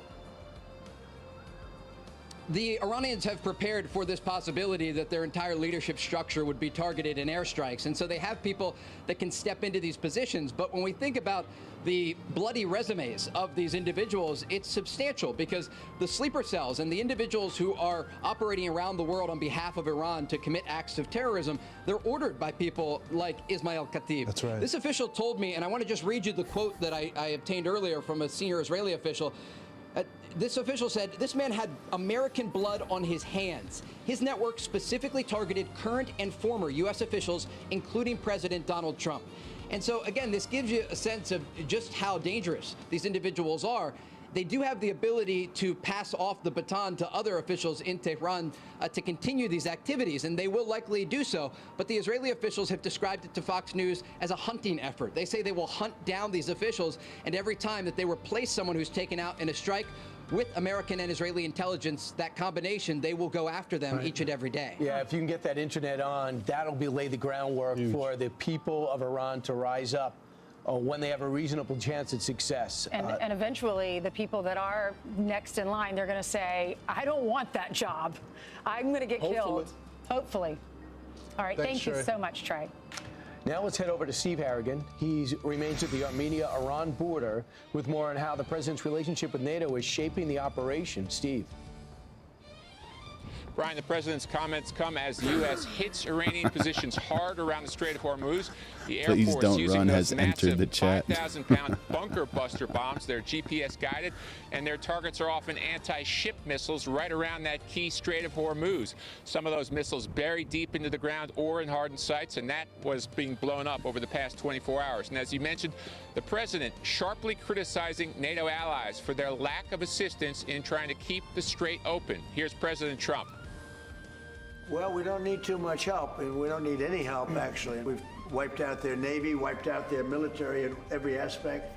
Their Air Force is now decimated. They have no Air Force, no Navy. I think NATO's making a very foolish mistake, and I've long said that, I wonder whether or not NATO would ever be there for us.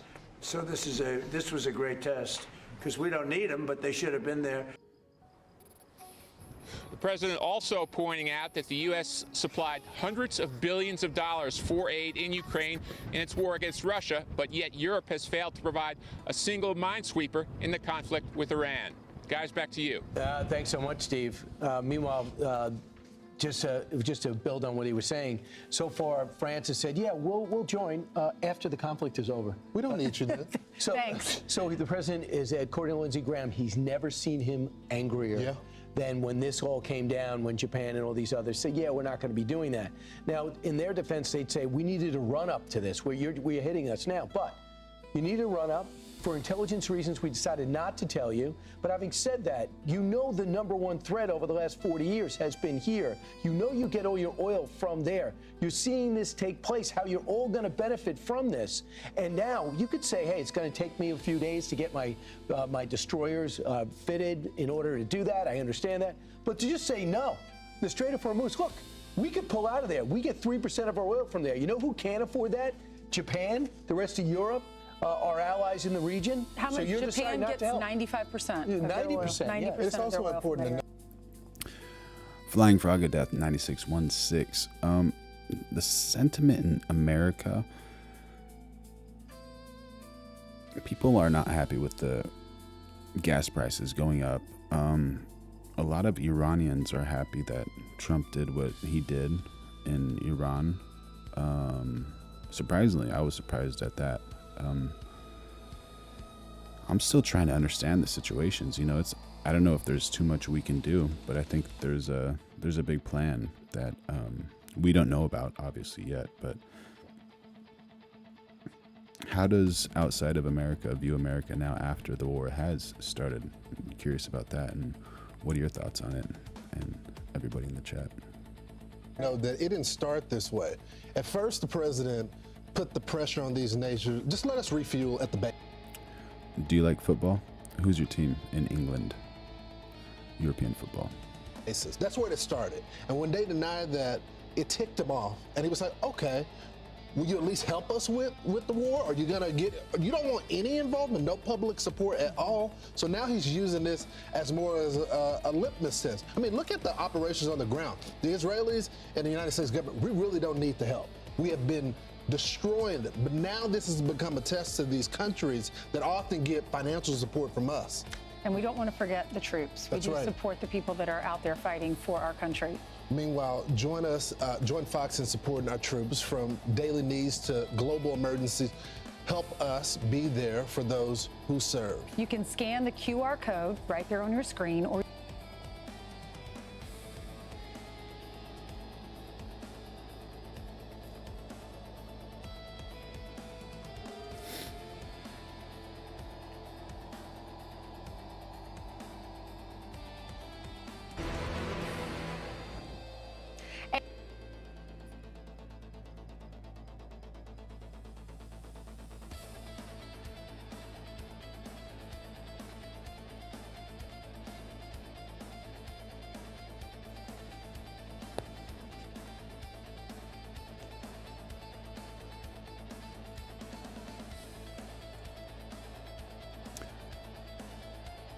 Jiang Kun, thank you for joining in on the chat. Do you think there is no plan? What do you think they're doing all that for then? You know, I could be wrong. I have no idea.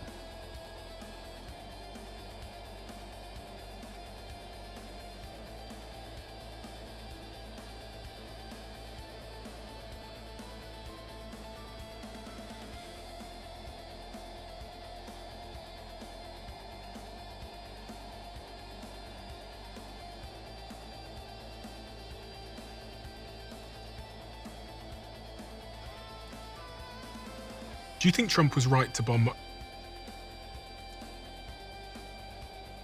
Do you think Trump was right to bomb Iran? Do I think he was right to bomb Iran? I think diplomacy with Iran has been exhausted with this leadership. Can you explain that to me? Because I'm really keen to just understand where this conflict with Iran has originated from. So Iran, up through 1979, it had various monarchies. The Pahlavi monarchy that came into power in the 1920s was the last dominant one, and it had built, at least through the Cold War, a close relationship with the West, specifically the United States. Iran served as one of the two pillars of U.S. power in the Middle East, the Saudis being the other. This is before Israel became important to the United States national security system. And so Iran and the Saudis represented really a projection of US power in the Middle East. With the revolution of '79, that went away. We supported the Shah and absolutely. And you tell it better. Yeah, absolutely, right. So the United States and the Shah, the king of Iran, were extremely close. I mean, this peaked under Richard Nixon and Kissinger's time. And as a result, the Shah became very, very wealthy, looked to rapidly modernize the country. But what he didn't do, Iran experienced tremendous economic growth, but not political growth to match it. So what happens when a country becomes wealthy and becomes more modernized, becomes more European, which is what the Shah was trying to do, the people wanted other things that Europe had. They wanted free elections, they wanted free press, they wanted freedom of assembly, right? They wanted democracy to go with their dishwashers. The thing is the Shah said, I will give you all of the trappings of modernity, high rises, air conditioning, indoor plumbing, dishwashers, electric appliances, but this democracy that you want, that's pushing it too far. So you had this rapid economic growth, this uneven political growth, and there the seeds of revolution were planted. The people were unhappy and they said, wait a minute, why can't we have the other things to go with this growth? So the revolution happened with a bunch of different forces coming to play, not just the Islamists, but the Islamists were the ones that dominated at the end, and they cleared everyone out. They killed them, basically, marginalized them. And they have three pillars they stand on. Three, like, if you want to call it their mission statement. Number one is independence from the West. This Iranian regime believes no more dependence on the West like the Shah did. Number two is the destruction of Israel, or hostility to Israel. That is fundamental. Why? Because they see Israel as an outpost of American power and arguably not colonialism, but they see Israel as a projection of US power. They also see, in their attempt to go to pillar number three, which is exporting the revolution to other Muslim Shia countries, they see Israel as getting in the way because it represents this non-Muslim entity in an otherwise Islamic part of the world. So it's inconsistent with their goal of expanding the Islamic revolution. You can't do that when Israel is literally in the way. So it has to go, or it has to be diminished. And they've said that. Oh yeah, this is Khomeini, the founder of the republic. These are his three principles. So you have these three principles. You take any one of them away, the whole edifice, the whole thing falls down. It's like a tripod. Break one of its legs, it doesn't have enough to stand on. So diplomacy with the US means ending hostilities with the West, and it means acknowledging Israel in some way. This government cannot do that, otherwise it loses all credibility. It spent 40 plus years saying, these are the things we stand for. If they all of a sudden abandon those principles, they're gonna have no credibility with their public. Then why should they still be in power? It's not because the public wants hostility with Iran and Israel. The public wants relations, but this government is saying, we oppress you, we terrorize you, all because we're keeping you safe and we're adhering to these three principles. And that's 40 years of brainwashing as well. Absolutely, of indoctrination. So diplomacy had reached its end. To answer your question, a long answer to a good question, was Trump right to bomb it? Trump had reached the limits of diplomacy. Is this accurate? What do you guys think?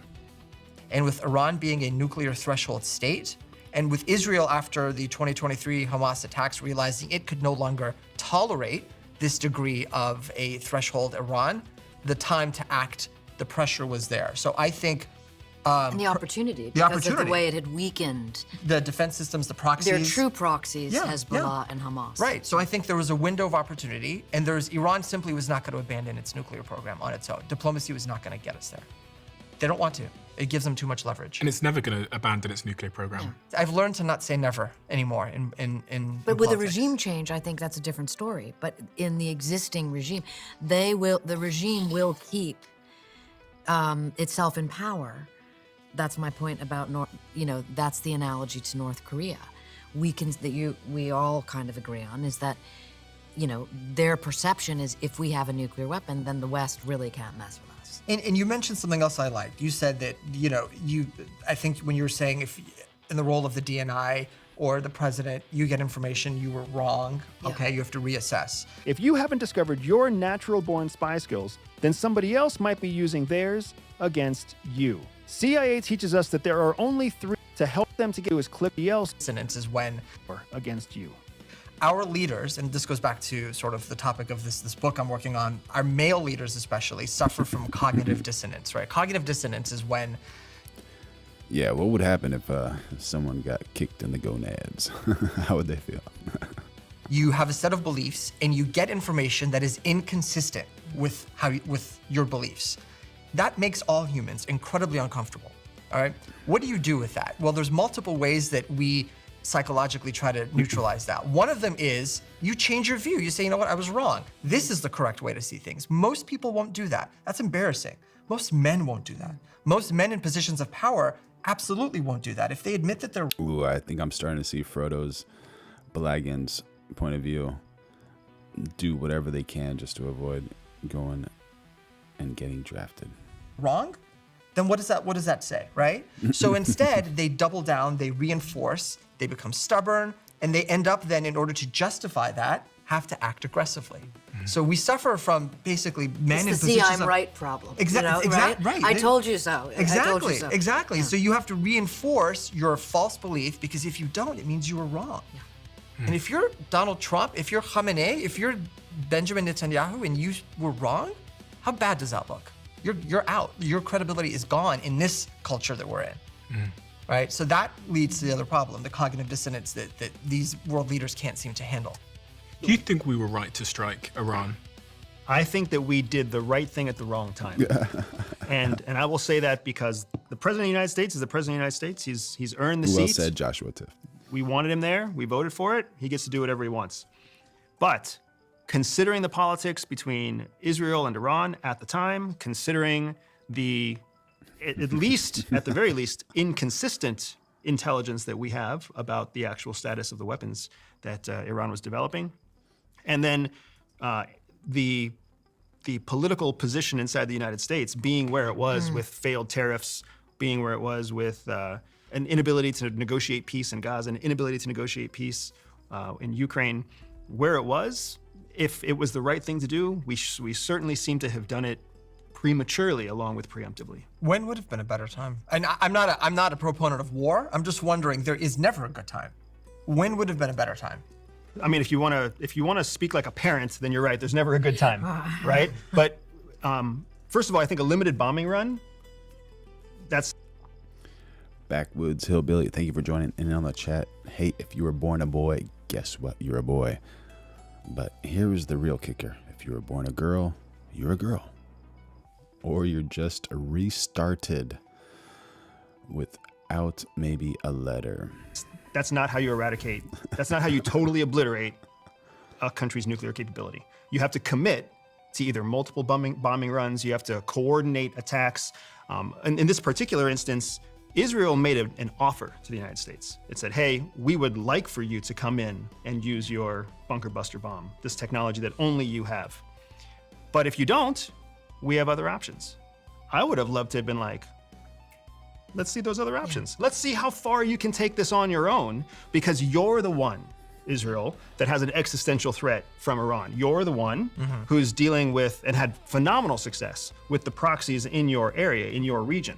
And we are the country that currently can continue to say that we don't violate sovereign borders for now, right? We obviously invaded Iraq, we invaded Afghanistan. We've had our history with this, and we've had our history of breaking international law. And we always have the option to stop, bombing across borders. But instead of waiting, instead of letting Israel kind of exhaust all of their options, we went in. And why? And did we go in because it was in our best interest? Or did we go in because it was somebody else's Venn diagram bigger benefit and our Venn diagram smaller benefit? I have a theory about that, but first I want to ask you a question about your subject, matter expertise, which is when you said, let's see Israel play out some of the other options, because, and I'm talking about the covert action that they had planned, because boy, the leaked tapes that were on the Washington Post, Israel's covert action teams, that was pretty stunning to me. Absolutely. And I think it's best if you explain maybe what we're talking about, because I'm as close to you as the vein on your neck. Absolutely. Right? So one of the things that we're seeing in the headlines now and in the near future for sure is going to continue to be this ousting, this collection of suspected spies within Iran. Because now Iran has been a Swiss cheese of spies, of Mossad agents, informants for Mossad inside of Iran. What's Mossad? Mossad is the Israeli External Intelligence Collection Service. Their version of the CIA. Okay, so the Israeli CIA. The Israeli CIA, correct.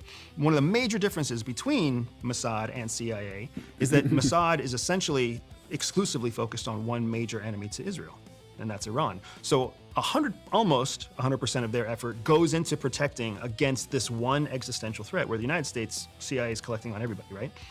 So with that kind of intelligence focus, plus the budget that Israel has, plus its partnerships with the West and the technology that it can collect from the West, it has a far superior intelligence advantage over Iran. So, cutting in for a second here, these are the trigger.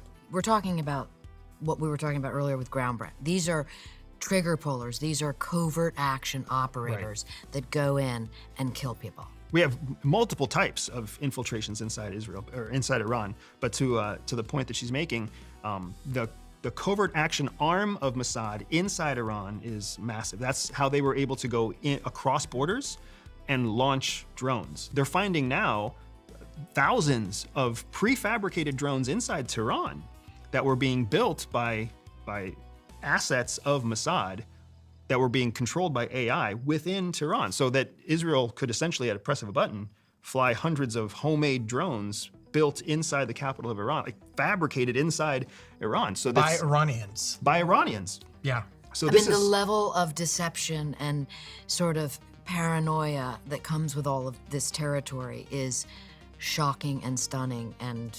Correct. And Iran has suspected... Johnny D8605 killing his business, and business is good. Sad times.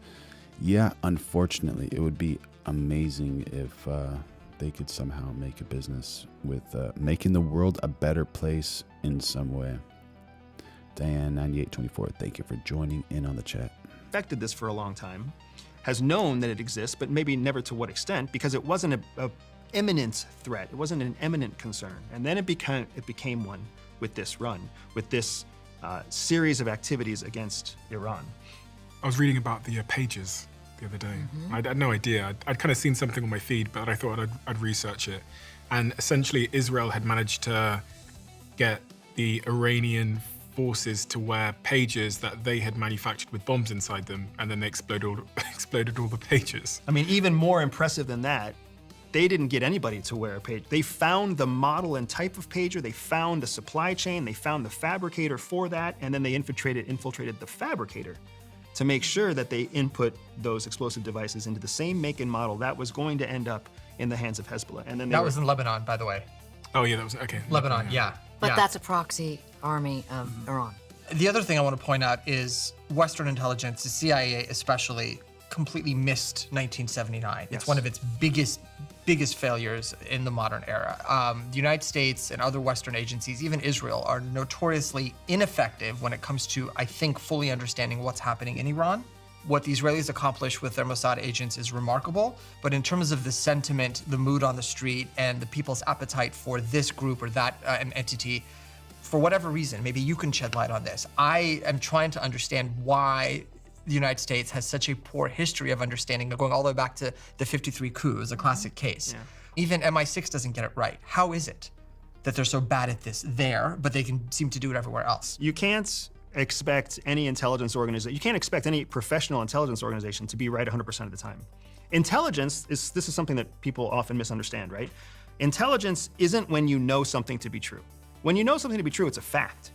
Even if it's a secret that you know to be true, it's a fact. Intelligence is your estimation, your guess of what you don't know. Because if you knew it, it would be a fact. How does something like October 7th happen when there is so much intelligence in the region and there's these Mossad forces, there's the CIA? Was it hundreds of people stormed the border of Israel and did this brutal attack? Presumably they had intel that was going to happen. Correct. I mean, the findings since the day of the attack have shown that there were multiple reports, there were multiple operators and officers who escalated this problem. One of the downsides of democracy is that when you have a bureaucracy that has channels of command and people have to agree and collaborate and validate each other's information, everything moves much slower. So and anybody can contribute to this, but for October 7th, the IDF was in charge of border patrol, border security. The IDF meaning the Israeli Defense Force, which is a military unit. They were in charge of the location where the attack happened. And they saw evidence of rehearsals and practice attacks, and they saw an escalation of conflict. And they reported up to the bureaucratic chain of command.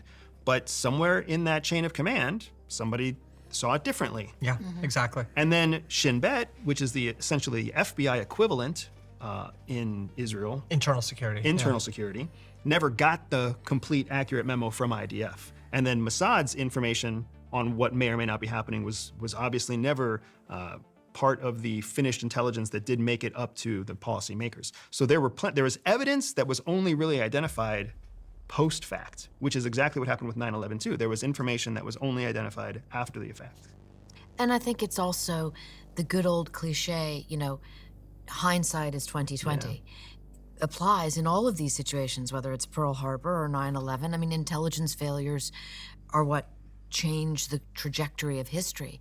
But if you do interview a lot of CIA people, as I do, I often hear this, and it may or may not be true, which is, Annie, no one ever hears all the attacks we stopped. Yeah, of course. And then I say, well, tell me about them. They're still classified, So, I mean, that's why narrative is so interesting to me, because first of all, it feels personal because you can relate to it. Even if we can't relate to being in the White House, we can certainly relate to being stubborn about not wanting to change your opinion, or, putting together a certain set of facts and saying, we all probably do this in our own home. Oh, this, therefore that. And then we're wrong. If you like that video, you're gonna love the next one, and I'll see you there.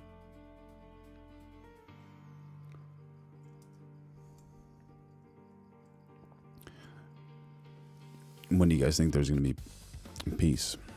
Honestly.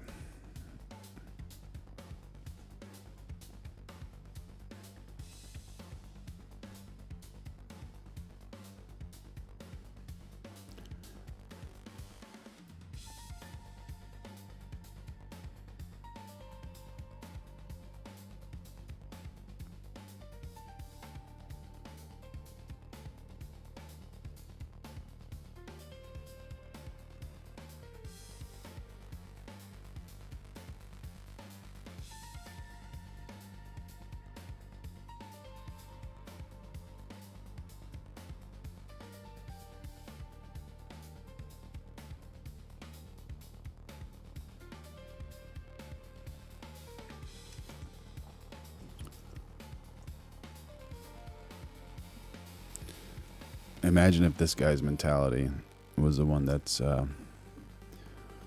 calling all the shots for every single creator of war. He looked at me, he's like, I'll just be poor then. He was awesome, best trainer I've ever had.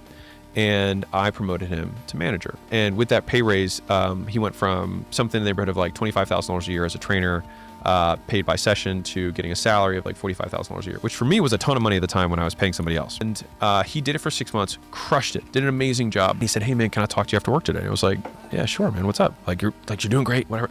He says, hey, I don't want to be manager anymore. And I was like, what do you mean? You're quitting? He's like, no, I just want to be a trainer. And I was like, but you realize your pay would get cut in half. Like that doesn't really make sense. And he just looked at me, and I remember this to this day. He looked at me, he's like, I'll just be poor then. And it was like a bomb dead. And I was like, and I looked at it, and I was literally speechless. Then I just said, I respect it, but I will never understand it. And the thing is that he is, to this day, I got to see him 3 weeks ago, first time in like 10 years. He was then the happiest person I've ever met. And today, or when I just saw him, just as happy. And he's like, dude, I mean, can you believe that we were starting that gym and you were at the floor? And we were recounting some of those old stories. He's like, look what you have, man, all this stuff. And I was like, dude, you won. I'm still trying to catch up to you. Very, very true and very, very cool. All right, so I'm very flexible with everything in life, and I'm even open to looking up Sarah Payne. Let's see what this lady has to say. Maybe an amazing historian.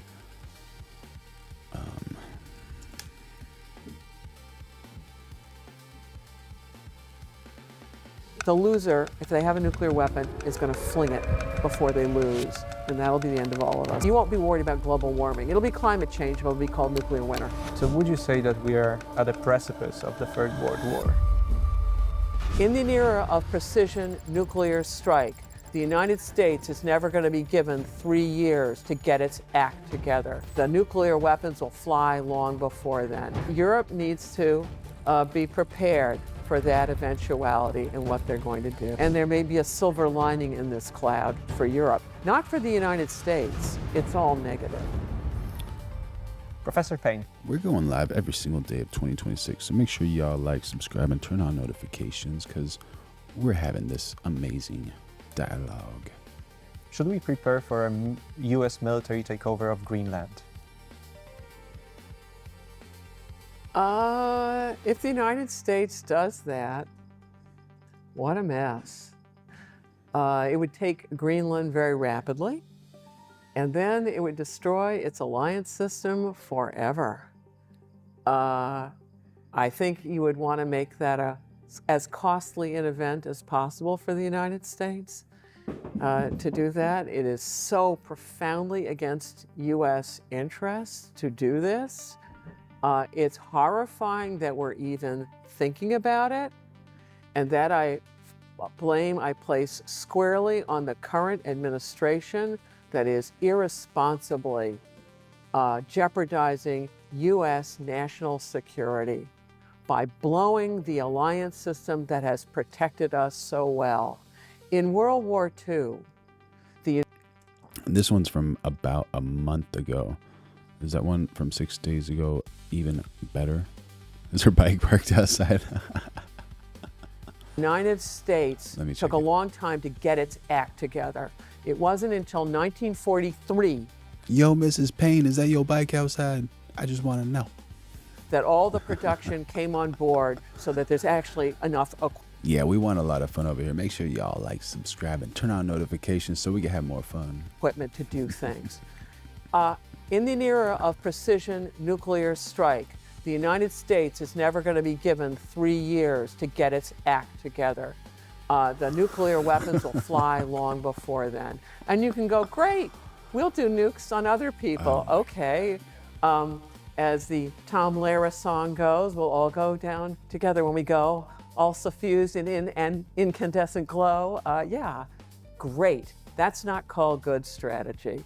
So yeah, Europe needs to be prepared for that eventuality and what they're going to do. But before the nuclear weapons go, hopefully they do not. As I've taught for many years in strategy, hope is not a strategy. So let's put hope right aside. Joshua, you made me laugh. I read the same comment twice and I laughed at the same comment. Thank you so much. Taking hope aside, Yep. how would the military takeover play out? Is it just I like have no idea. Crimea type of situation? Oh my Dude, Greenland doesn't even have an army. But the French have sent like, what, dozen soldiers, right? Oh, There great. is some posturing Well, going that'd on. be like a welcome party. Here, have donuts. I mean, or have, I don't know, madeleines, whatever. If the United States with its Navy, what do you want to do, get into a hot war over Greenland? What a mess. What a mess. Who's even contemplating doing this? And the fact that Republicans across the House and Senate are doing nothing to stop it is beyond irresponsible. Is there a discord within, at least some, there must be some, within the Republican Party over Greenland, or is it just like all people swearing fealty to Trump? I don't know the answer. Well, in the previous segment of this interview, I discussed looking at things from the tactical, operational, and strategic level. Strategically, taking over Greenland will do the following things. It will blow NATO, the American participation in NATO. It will make every country with a U.S. military base reconsider and figure out how to get the U.S. the hell out of their countries as soon as possible.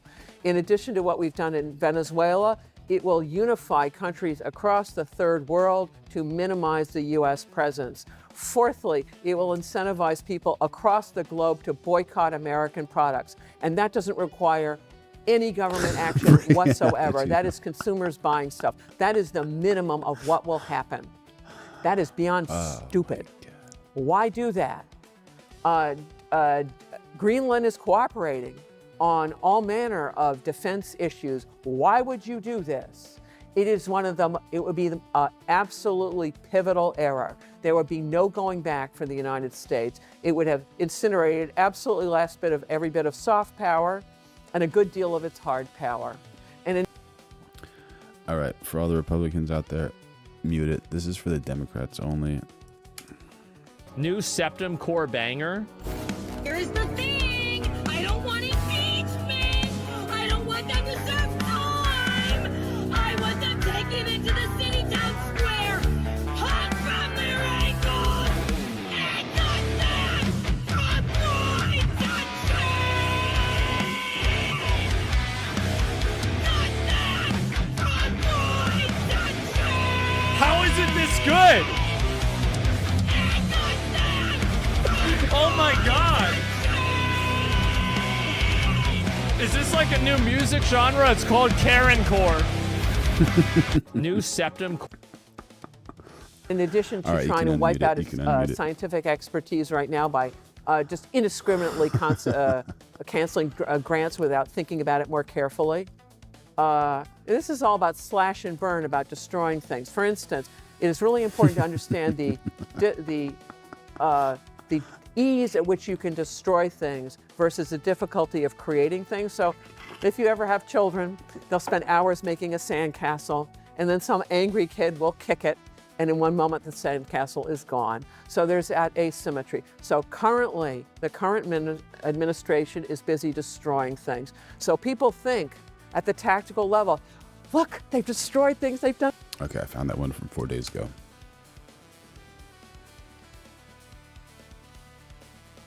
Right, so we need to give like a variety of personalities in regards to this conversation, and this is just something to change the momentum of the video. And let's see, is that framed? That's framed nicely. Look, this is called physical abuse. The news just breaking. This shocking video of Taylor's violent meltdown has led to her season of The Bachelorette being pulled 3 days before it was set to premiere. See, Taylor, this is all you do. It's the only thing you know how to do is hurt me. I don't... Let me go. Stop. Dude, leave me alone. The disturbing threw a cell phone chair. footage shot by her then-boyfriend Dakota Mortensen in 2023 and obtained by TMZ shows Taylor throwing punches and grabbing Dakota's hair before putting him in a headlock. It was this video that led to Taylor's arrest for domestic violence, a year before the launch of Mormon Wives, before she was famous. In the video, she can be seen throwing chairs across the room multiple times. And according to a police report, one of them hit her young daughter, who was witnessing the terrifying fight from the couch. Your daughter is right here. Shouldn't be doing that in front of her daughter, for sure. We have chosen not to play the audio of her daughter. At one point, Dakota's phone is no longer capturing the violent incident, but the audio continues to record. Taylor! You did it! That's it! You're doing this! That is it! No more! You're done! Afterwards, Taylor was arrested, facing multiple charges. Giving y'all perspectives of a historian's thought process and this lady's thought process. We saw one of your would be disastrous. What a good question. What's going to happen with Spain? Are they going to pay the bills or not?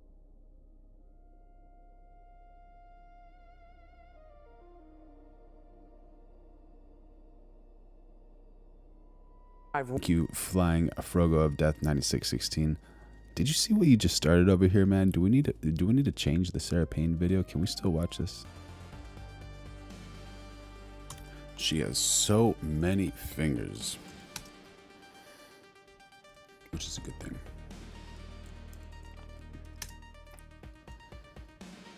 Obama's CIA told foreign spies to bump 26 Trump campaign associates who the CIA thought were, easy marks, framing them for collusion and then triggering the FBI investigation, the illegal wiretapping, and eventually the Mueller probe. We also learned there are classified documents that prove all of this, that Trump might have copies of, and it could be why Biden raided Mar-a-Lago. Russia didn't want Trump to win in 2016. Russia wanted Hillary, and the CIA knew it. I heard. Russia saw Hillary as manageable and predictable. They were comfortable with her and wanted her to be president. The Russians thought Trump was a wild card, didn't want to deal with that. There was never any evidence showing Putin supporting Trump. Obama's CIA director, John Brennan, knew this and manufactured the evidence. He manipulated other assessments, buried high-quality intelligence, and then manufactured a conclusion that 17 agencies agreed Russia interfered in the 2016 elections to help Trump. And then the press ran with it. He's either the first clairvoyant president in American history because he seemed to know on December 19th, before the CIA had redone the intelligence committee assessment, what its outcome was, or more likely, he knew the fix was in. This is an interview he gives NPR, and I guess he forgot that they hadn't done the work yet. So he tells NPR he expects the CIA to reverse itself and conclude that Vladimir Putin tried to help Donald Trump. The problem is the CIA hasn't really even started the work. It just got going. And he's so embarrassed, he comes back later and tries to walk it back a little bit. Oh, things are still going on. We'll have to see where it goes. Did the Russian hack of the Democratic National Committee and other targets actually affect the results of the election in your view? I have no doubt that it had some impact. Everyone now acting surprised by the CIA assessment that this was done purposely to improve Trump's chances. CIA assessment that this was done purposely to improve Trump's chances. Every intelligence agency in the federal government arrived at a consensus that the Russians had hacked the DNC, and the information that was now being released was as a consequence of a decision by Russian intelligence and Russian officials at the highest levels. So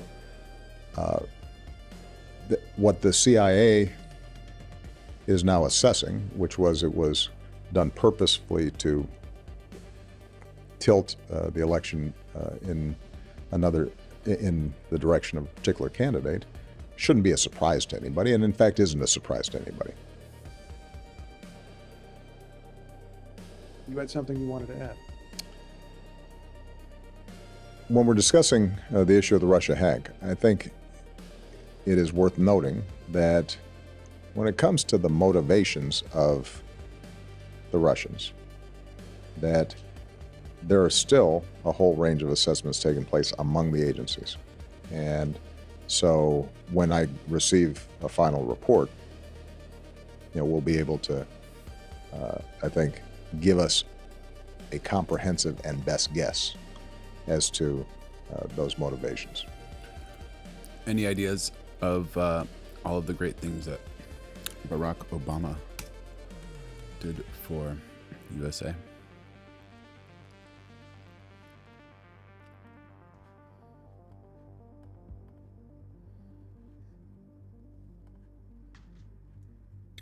Surprisingly, study finds meat may protect against cancer and heart disease. They all knew that when the American Heart Association came out in the 80s and said, no, eat processed hydrogenated seed oils that are really engine lubricants. Those are really good for you, and they're what clogs your body. Everybody's always known that, but here's a big study. Eating meat may not be linked to higher risk of death and may even protect against cancer-related mortality. New York Post. Red meat consumption within high-quality diets may support mental health, study finds. Grows the brain. The more population eats red meat throughout life, the bigger the brain grows. Red meat can help your mood and in part of healthy, balanced diet, study suggests. New research finds unprocessed red meat has no effect on obesity and related diseases. Really? New study suggests meat could protect against cancer. But Bill Gates says cows put off methane.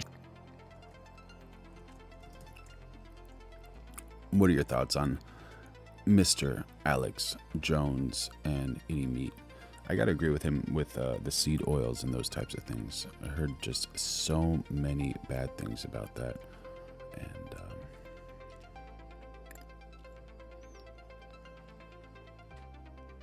And Frodo, which conspiracy are you talking about? Would love to know about it.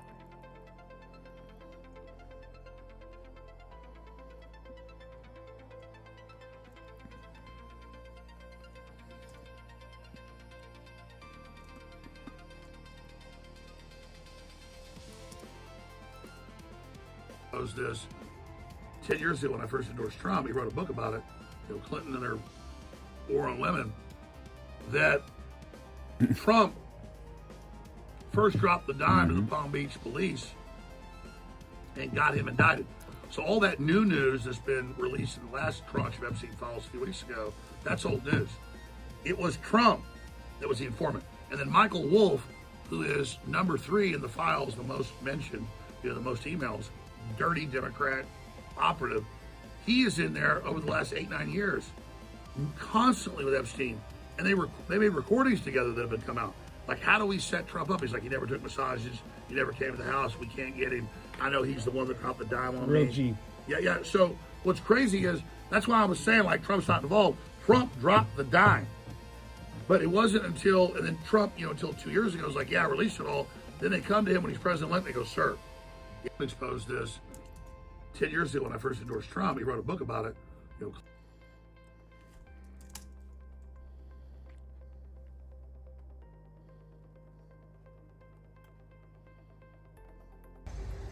Ladies and gentlemen, history happened on Valentine's Day, 2026.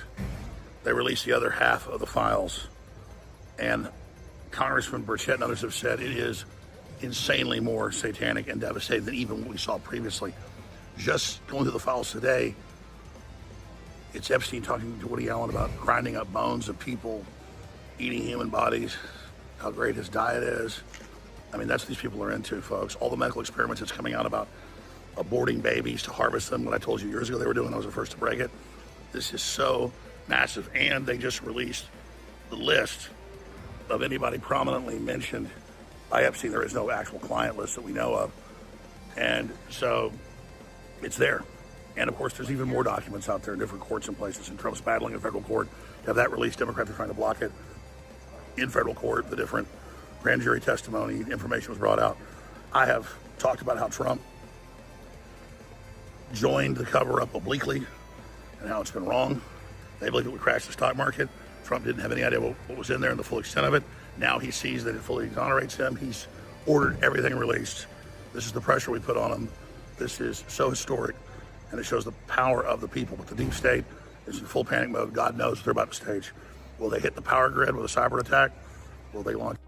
What do you guys think? Is there anything going to happen after, well, since they have been released? Is anything going to happen, or no, most likely not? It's a new war. Who knows? Because they are desperate right now. They are so incredibly desperate. And I've been putting major pressure on Trump publicly and privately. I have called his advisors. I've called the White House, and I've told them, you see me on air, that I'm going to war with them if they don't release this. Why would Trump commit political suicide like this? It's totally insane. When all the evidence says he never committed any of the crimes, he was the guy that dropped the dime. I reported that 10 years ago, that happened 18 years ago on Epstein. That's now been declassified. It's been released by local police, by the feds. It's in the files. So why did he do it? Well, we know why. Pam Buttigieg a couple days ago in Congress said, America crash is the stock market. not a democracy. Well, this is going to crash the whole country. Son of if we don't do this. And Thanks there's for joining in international on the rings chat. doing this. What do you think America is? Would like to hear more about you. Thank you. Okay, the rings in Europe are all part of it. They're just as big. The UK is even bigger. Keir Starmer officially covered this up and ran for 15 years as the chief magistrate, not prosecuting any pedophiles. So this goes right to the heart. That's why all these Democrats and leftists and globalists are resigning everywhere. That's why it's all these top Democrats and Leonardo DiCaprio and all these Hollywood scum that are all over it. They're all for the WEF. They're going down, folks. They tried to bluff Trump to not releasing it. That failed. Thank God for this. It's historic. More key reports, inside intel. We'll make some more phone calls right now. A special emergency podcast tonight with Fresh and Fit. I think it's live. No, it's going to air tomorrow. It's all coming up. We'll be working until late in the evening. Stay with us, and God bless you all. Follow me right here on X at reactshunz and on Rumble at the reactshunz show and infowars.com/show for the live feeds. God bless you all. I share this video. It's the Info Warrior, the Paul Revere's. I salute you all. We're winning the battles. We're going to win the war. Mr. Alex Jones. But here's Beck breaking it down. He did a great job. I'm going to move out of this to, again, the same villain, Bill Gates, suing Texas to force Lone Star State residents to eat the human cancer tumor meat. That's what it is. Can't make it up. You know, why would they feed us tumors? Well, it's super toxic and bad, and studies show it'll give you cancer, obviously. But what is cancer? Fast growing. That's how they grow the meat. How do you think you throw in some beef with these cells, immortal cell line, super cancer cells, and then suddenly a week later you've got a giant vat of so-called beef or salmon? They mix cancer cells in with it and it grows it. I mean, come on, folks. Holy mackerel, you can't make it up. Like, Ozempic is Gila monster venom. Doesn't sound real. Go look it up. It is. I couldn't make this. I remember like 15 years ago, I was in a study that Pepsi used aborted fetus tissue to grow their secret mystery flavoring. And people just couldn't believe it, even though it was true.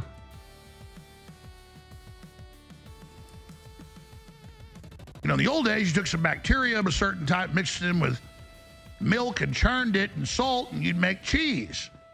You know, you can culture and grow things. That's okay. Beer. Fermentation.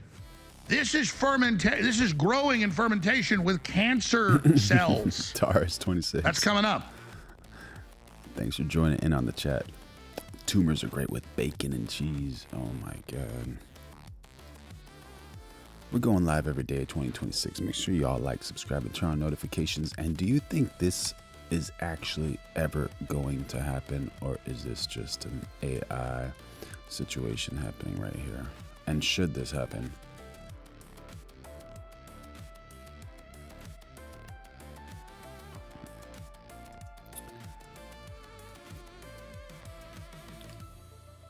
Goldberg. Bad Blue Obama in the chat.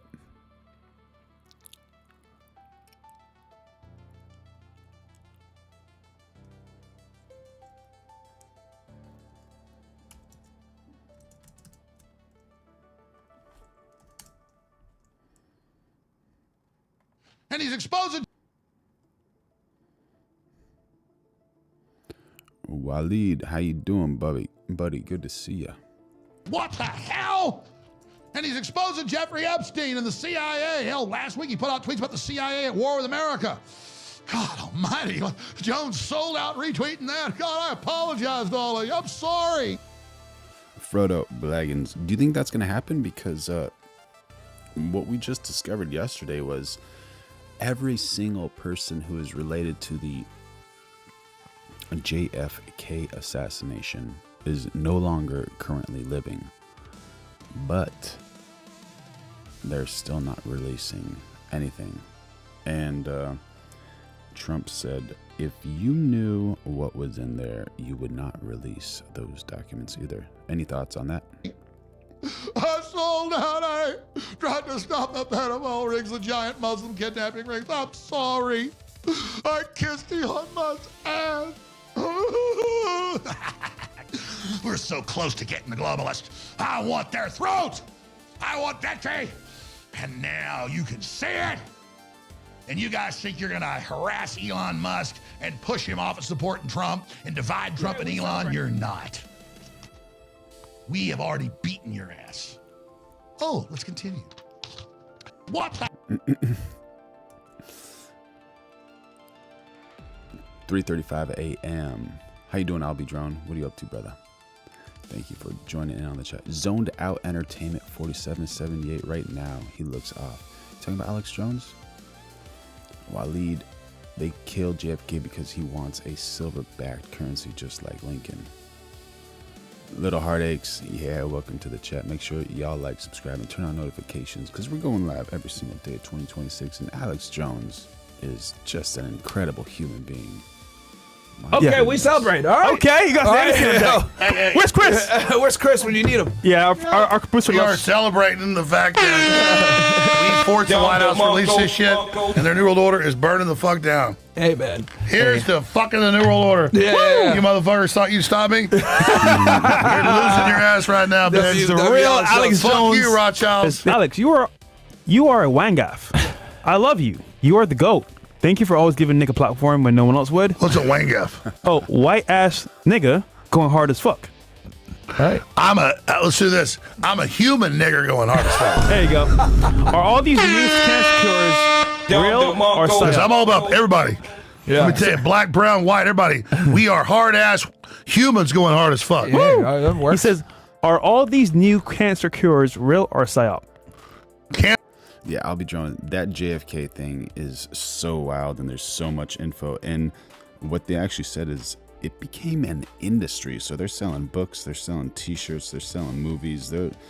They made this into a huge industry and a huge situation. And I don't know if you guys have ever seen that one where the driver turns back, and what actually happened to JFK. Well, the bullet that was used was mixed with some type of shells. So even if like a part of the shell got into the bloodstream, it would like kill him. Yeah, Frodo, the hardest R dropped ever. He is passionate. Little Heartaches. He's passionate, intelligent, and sense of humor. Never wrong, not bad look, and a gem. Cancer was created by the Rockefellers, the modern version. It's 95% of it's viral. It's all on record. They inject it. They got to turn your immune system off, which is what the COVID shot does. Oliver Stone was a good one. I'll be droned. Are you talking about the movie, or what are you talking about right there? But yeah, Oliver Stone, great director. I think he's a director, right? Which also has 400 plus cancer viruses in it to give you cancer. So yeah, it's all real. Cancer, 60 years ago, they used to fly oncologists across the country to see a kid with cancer. Now they got cancer everywhere. So cancer is real. They have total cancer cures. It's all a lie. Wow. That's real shit. Okay. And we got to give all our little niggers, white, black, brown, whatever, the cure, and take care of them. Because this is the human nigger nation, and getting past these fucking names and coming together. I agree. And fucking destroying the globalists and getting the cancer cures and getting the free energy and going to space together. It's the humans. It's the humans together, baby. Imagine getting mad It's at a one like race a swear word, niggers. Right? Yeah. Let's get past using that name for power. It's the power of the people, man. Fuck the New World Order. I agree. Alex Jones cares not, bro. In that room. Oh my gosh, dude. What a comedian, bro. What a comedian. Just hilarious, man. Yeah, what a gem, man.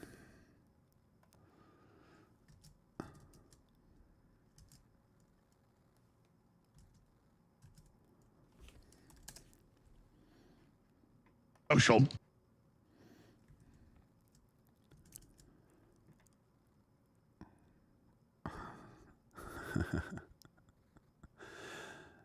Yeah. Alex Jones actually has a picture and a little meme with him in a tin hat, which is hilarious, dude. And then we have a video of him saying something similar a few months ago. There will be no deal with Iran except unconditional surrender. After that, and the selection of a great and acceptable leaders, we and many of our wonderful and very brave allies and partners will work tirelessly to bring Iran back from the brink of destruction, making it economically bigger, better, and stronger than ever before.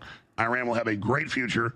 Make Iran great again. Thank you for your attention to this matter, President Donald John Trump. Okay? Words are very simple.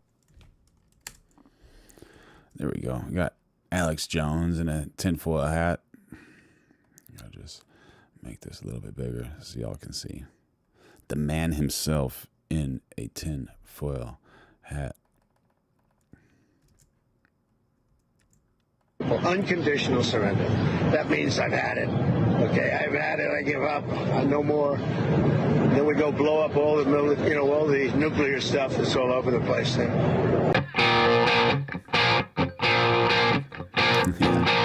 Make Iran great again. On Monday and Tuesday, they said, come to the table.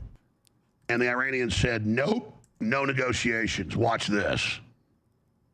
And you see what they've done. Blown up our air bases, blown up our Navy bases, blocked the Strait of Hormuz by sinking a couple ships. And it's just getting worse by the minute. So now it's not going to be Iran that's been under economic siege. Oh, they are. Now we get to start feeling a little bit of it.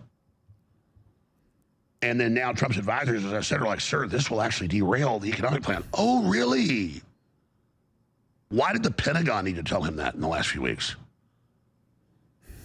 You don't think Ludwig and all them that support the war don't know that? You don't think they don't know 9 months ago after the last attack stopped that their parliament voted to close the Strait of Hormuz next time they were attacked? Yeah, the Iranian leaders are saying, oh, go ahead, invade. Yeah, we know you're invading out of Iraq. He says, I've been waiting for you. We're waiting for them.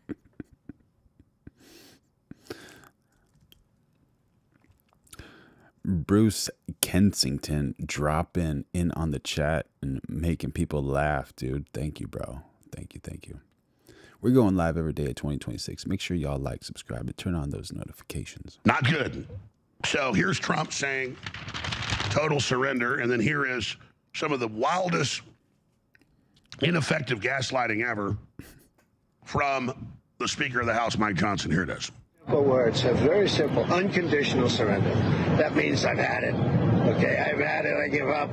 No more. Then we go blow up all the all the nuclear stuff that's all over the place.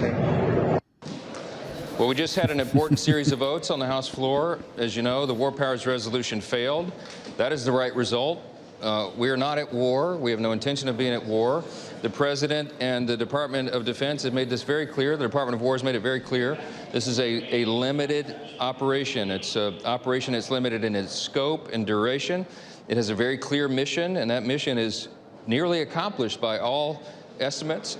We are taking down Iran's ballistic missile capability, its stockpile, and its ability to produce more. They were doing that at a scale and a speed that was more than our regional allies could keep up with, and it was a serious and imminent threat to the United States. We don't need to relitigate all that today, but also we wanted to take down the capability of their Navy, and all of that has been very successful. So this needs to continue. It would have been a very dangerous gambit to take the Commander-in-Chief's ability away to complete this mission. It would have been a very serious misstep by Congress, and I'm grateful that that resolution failed. The end of the old order is coming. There's a lot of jockeying by some of the same power groups to be in control in the future. But you still got the central banks, you still got the big panopticon, AI, surveillance systems, all the big tech is, and they're still going to try to stay in control. But because they're exposed, it's going to get harder. I'd like to have a conversation for now. And harder and harder. I haven't plugged yet today because the news has been so incredibly hardcore.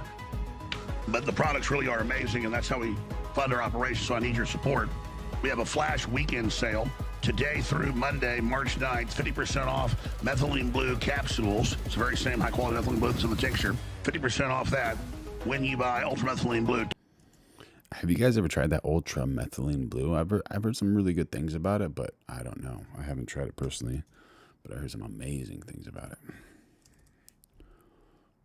Hey everybody, this is Palm Beach Pete, and my video went viral because some dude randomly filmed me while I was driving on I-95, unbeknownst to me, and the next thing I know, I'm a viral sensation.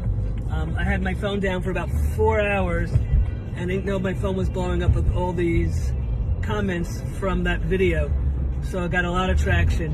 It's pretty crazy. Thanks. So you're not Jeffrey Epstein? I'm not Jeffrey Epstein. I'm Palm Beach Pete. Hey everybody. All right, y'all. If you thought that was Jeffrey Epstein, that's not Jeffrey Epstein. That's Palm Beach Pete right there.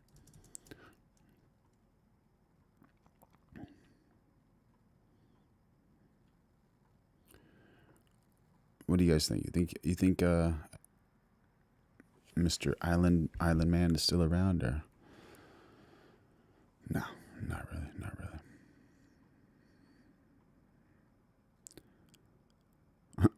Would you, Frodo, would you buy supplements from Alex Jones if they would make you talk like Alex Jones? Ooh, good question, man. Good question. That guy is aggressive, bro. I don't know, man. I don't know.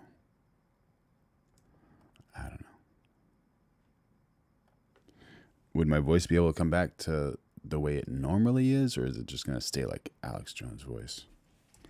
Would you? Say that this war need to stop immediately. The aggression need to stop immediately. It does look like Jeffrey, for sure. Because everyone knows who is the big beneficiary of this war and dragging the whole region into this conflict. And unfortunately, what's taking place now, it's a serve for those agendas. Thank you very much. Say that this war need to stop immediately. Interesting. The aggression need to stop immediately. Or is that just a flag behind him? Because everyone knows who is the big beneficiary of this war and dragging the whole region into this conflict. And unfortunately, what's taking place now, it's a serve for those. Yeah, I don't think he was alone either, man. He had a lot of help behind him, for sure.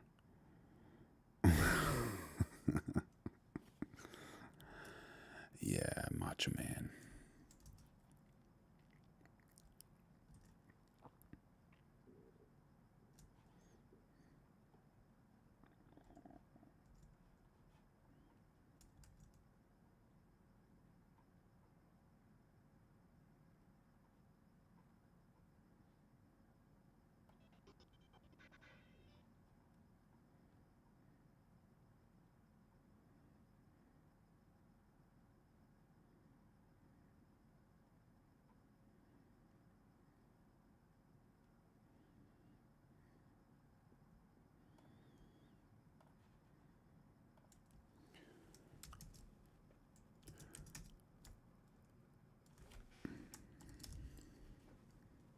Understand everybody needs their platform. I understand all of that, but also everybody needs relief from what's going on in the world.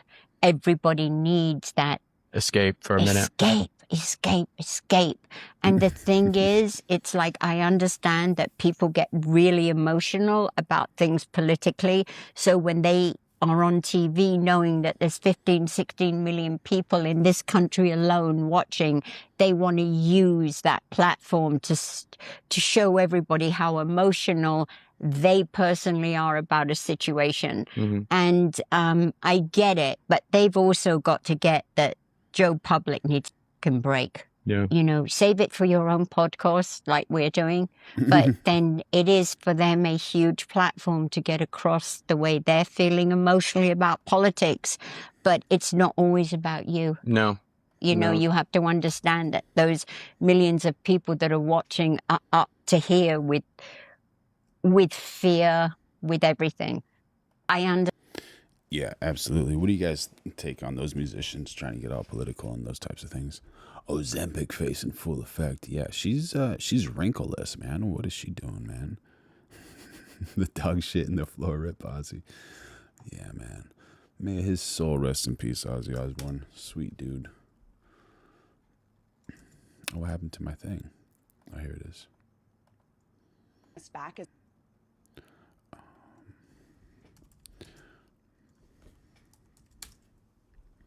So much to learn from same-sex couples who have learned to communicate and who also are like, well, look. This is Gavin Newsom's wife. Claimed there's so much to learn from. I'm not watching that, dude, but I just want to see what her face looks like. But, yeah, bro. I'm not going to watch that. Not even.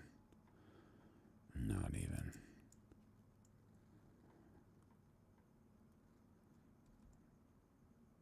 Stealing money.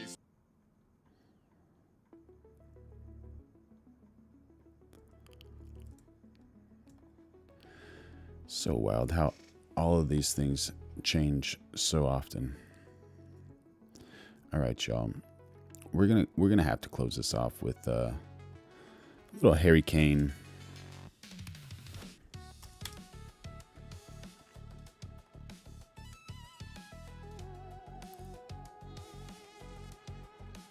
Two defenders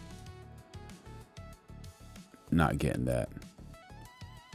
Wham. The movement. And he strikes the ball well. What a goal. Unreal. Unreal. Yeah, we can watch that again.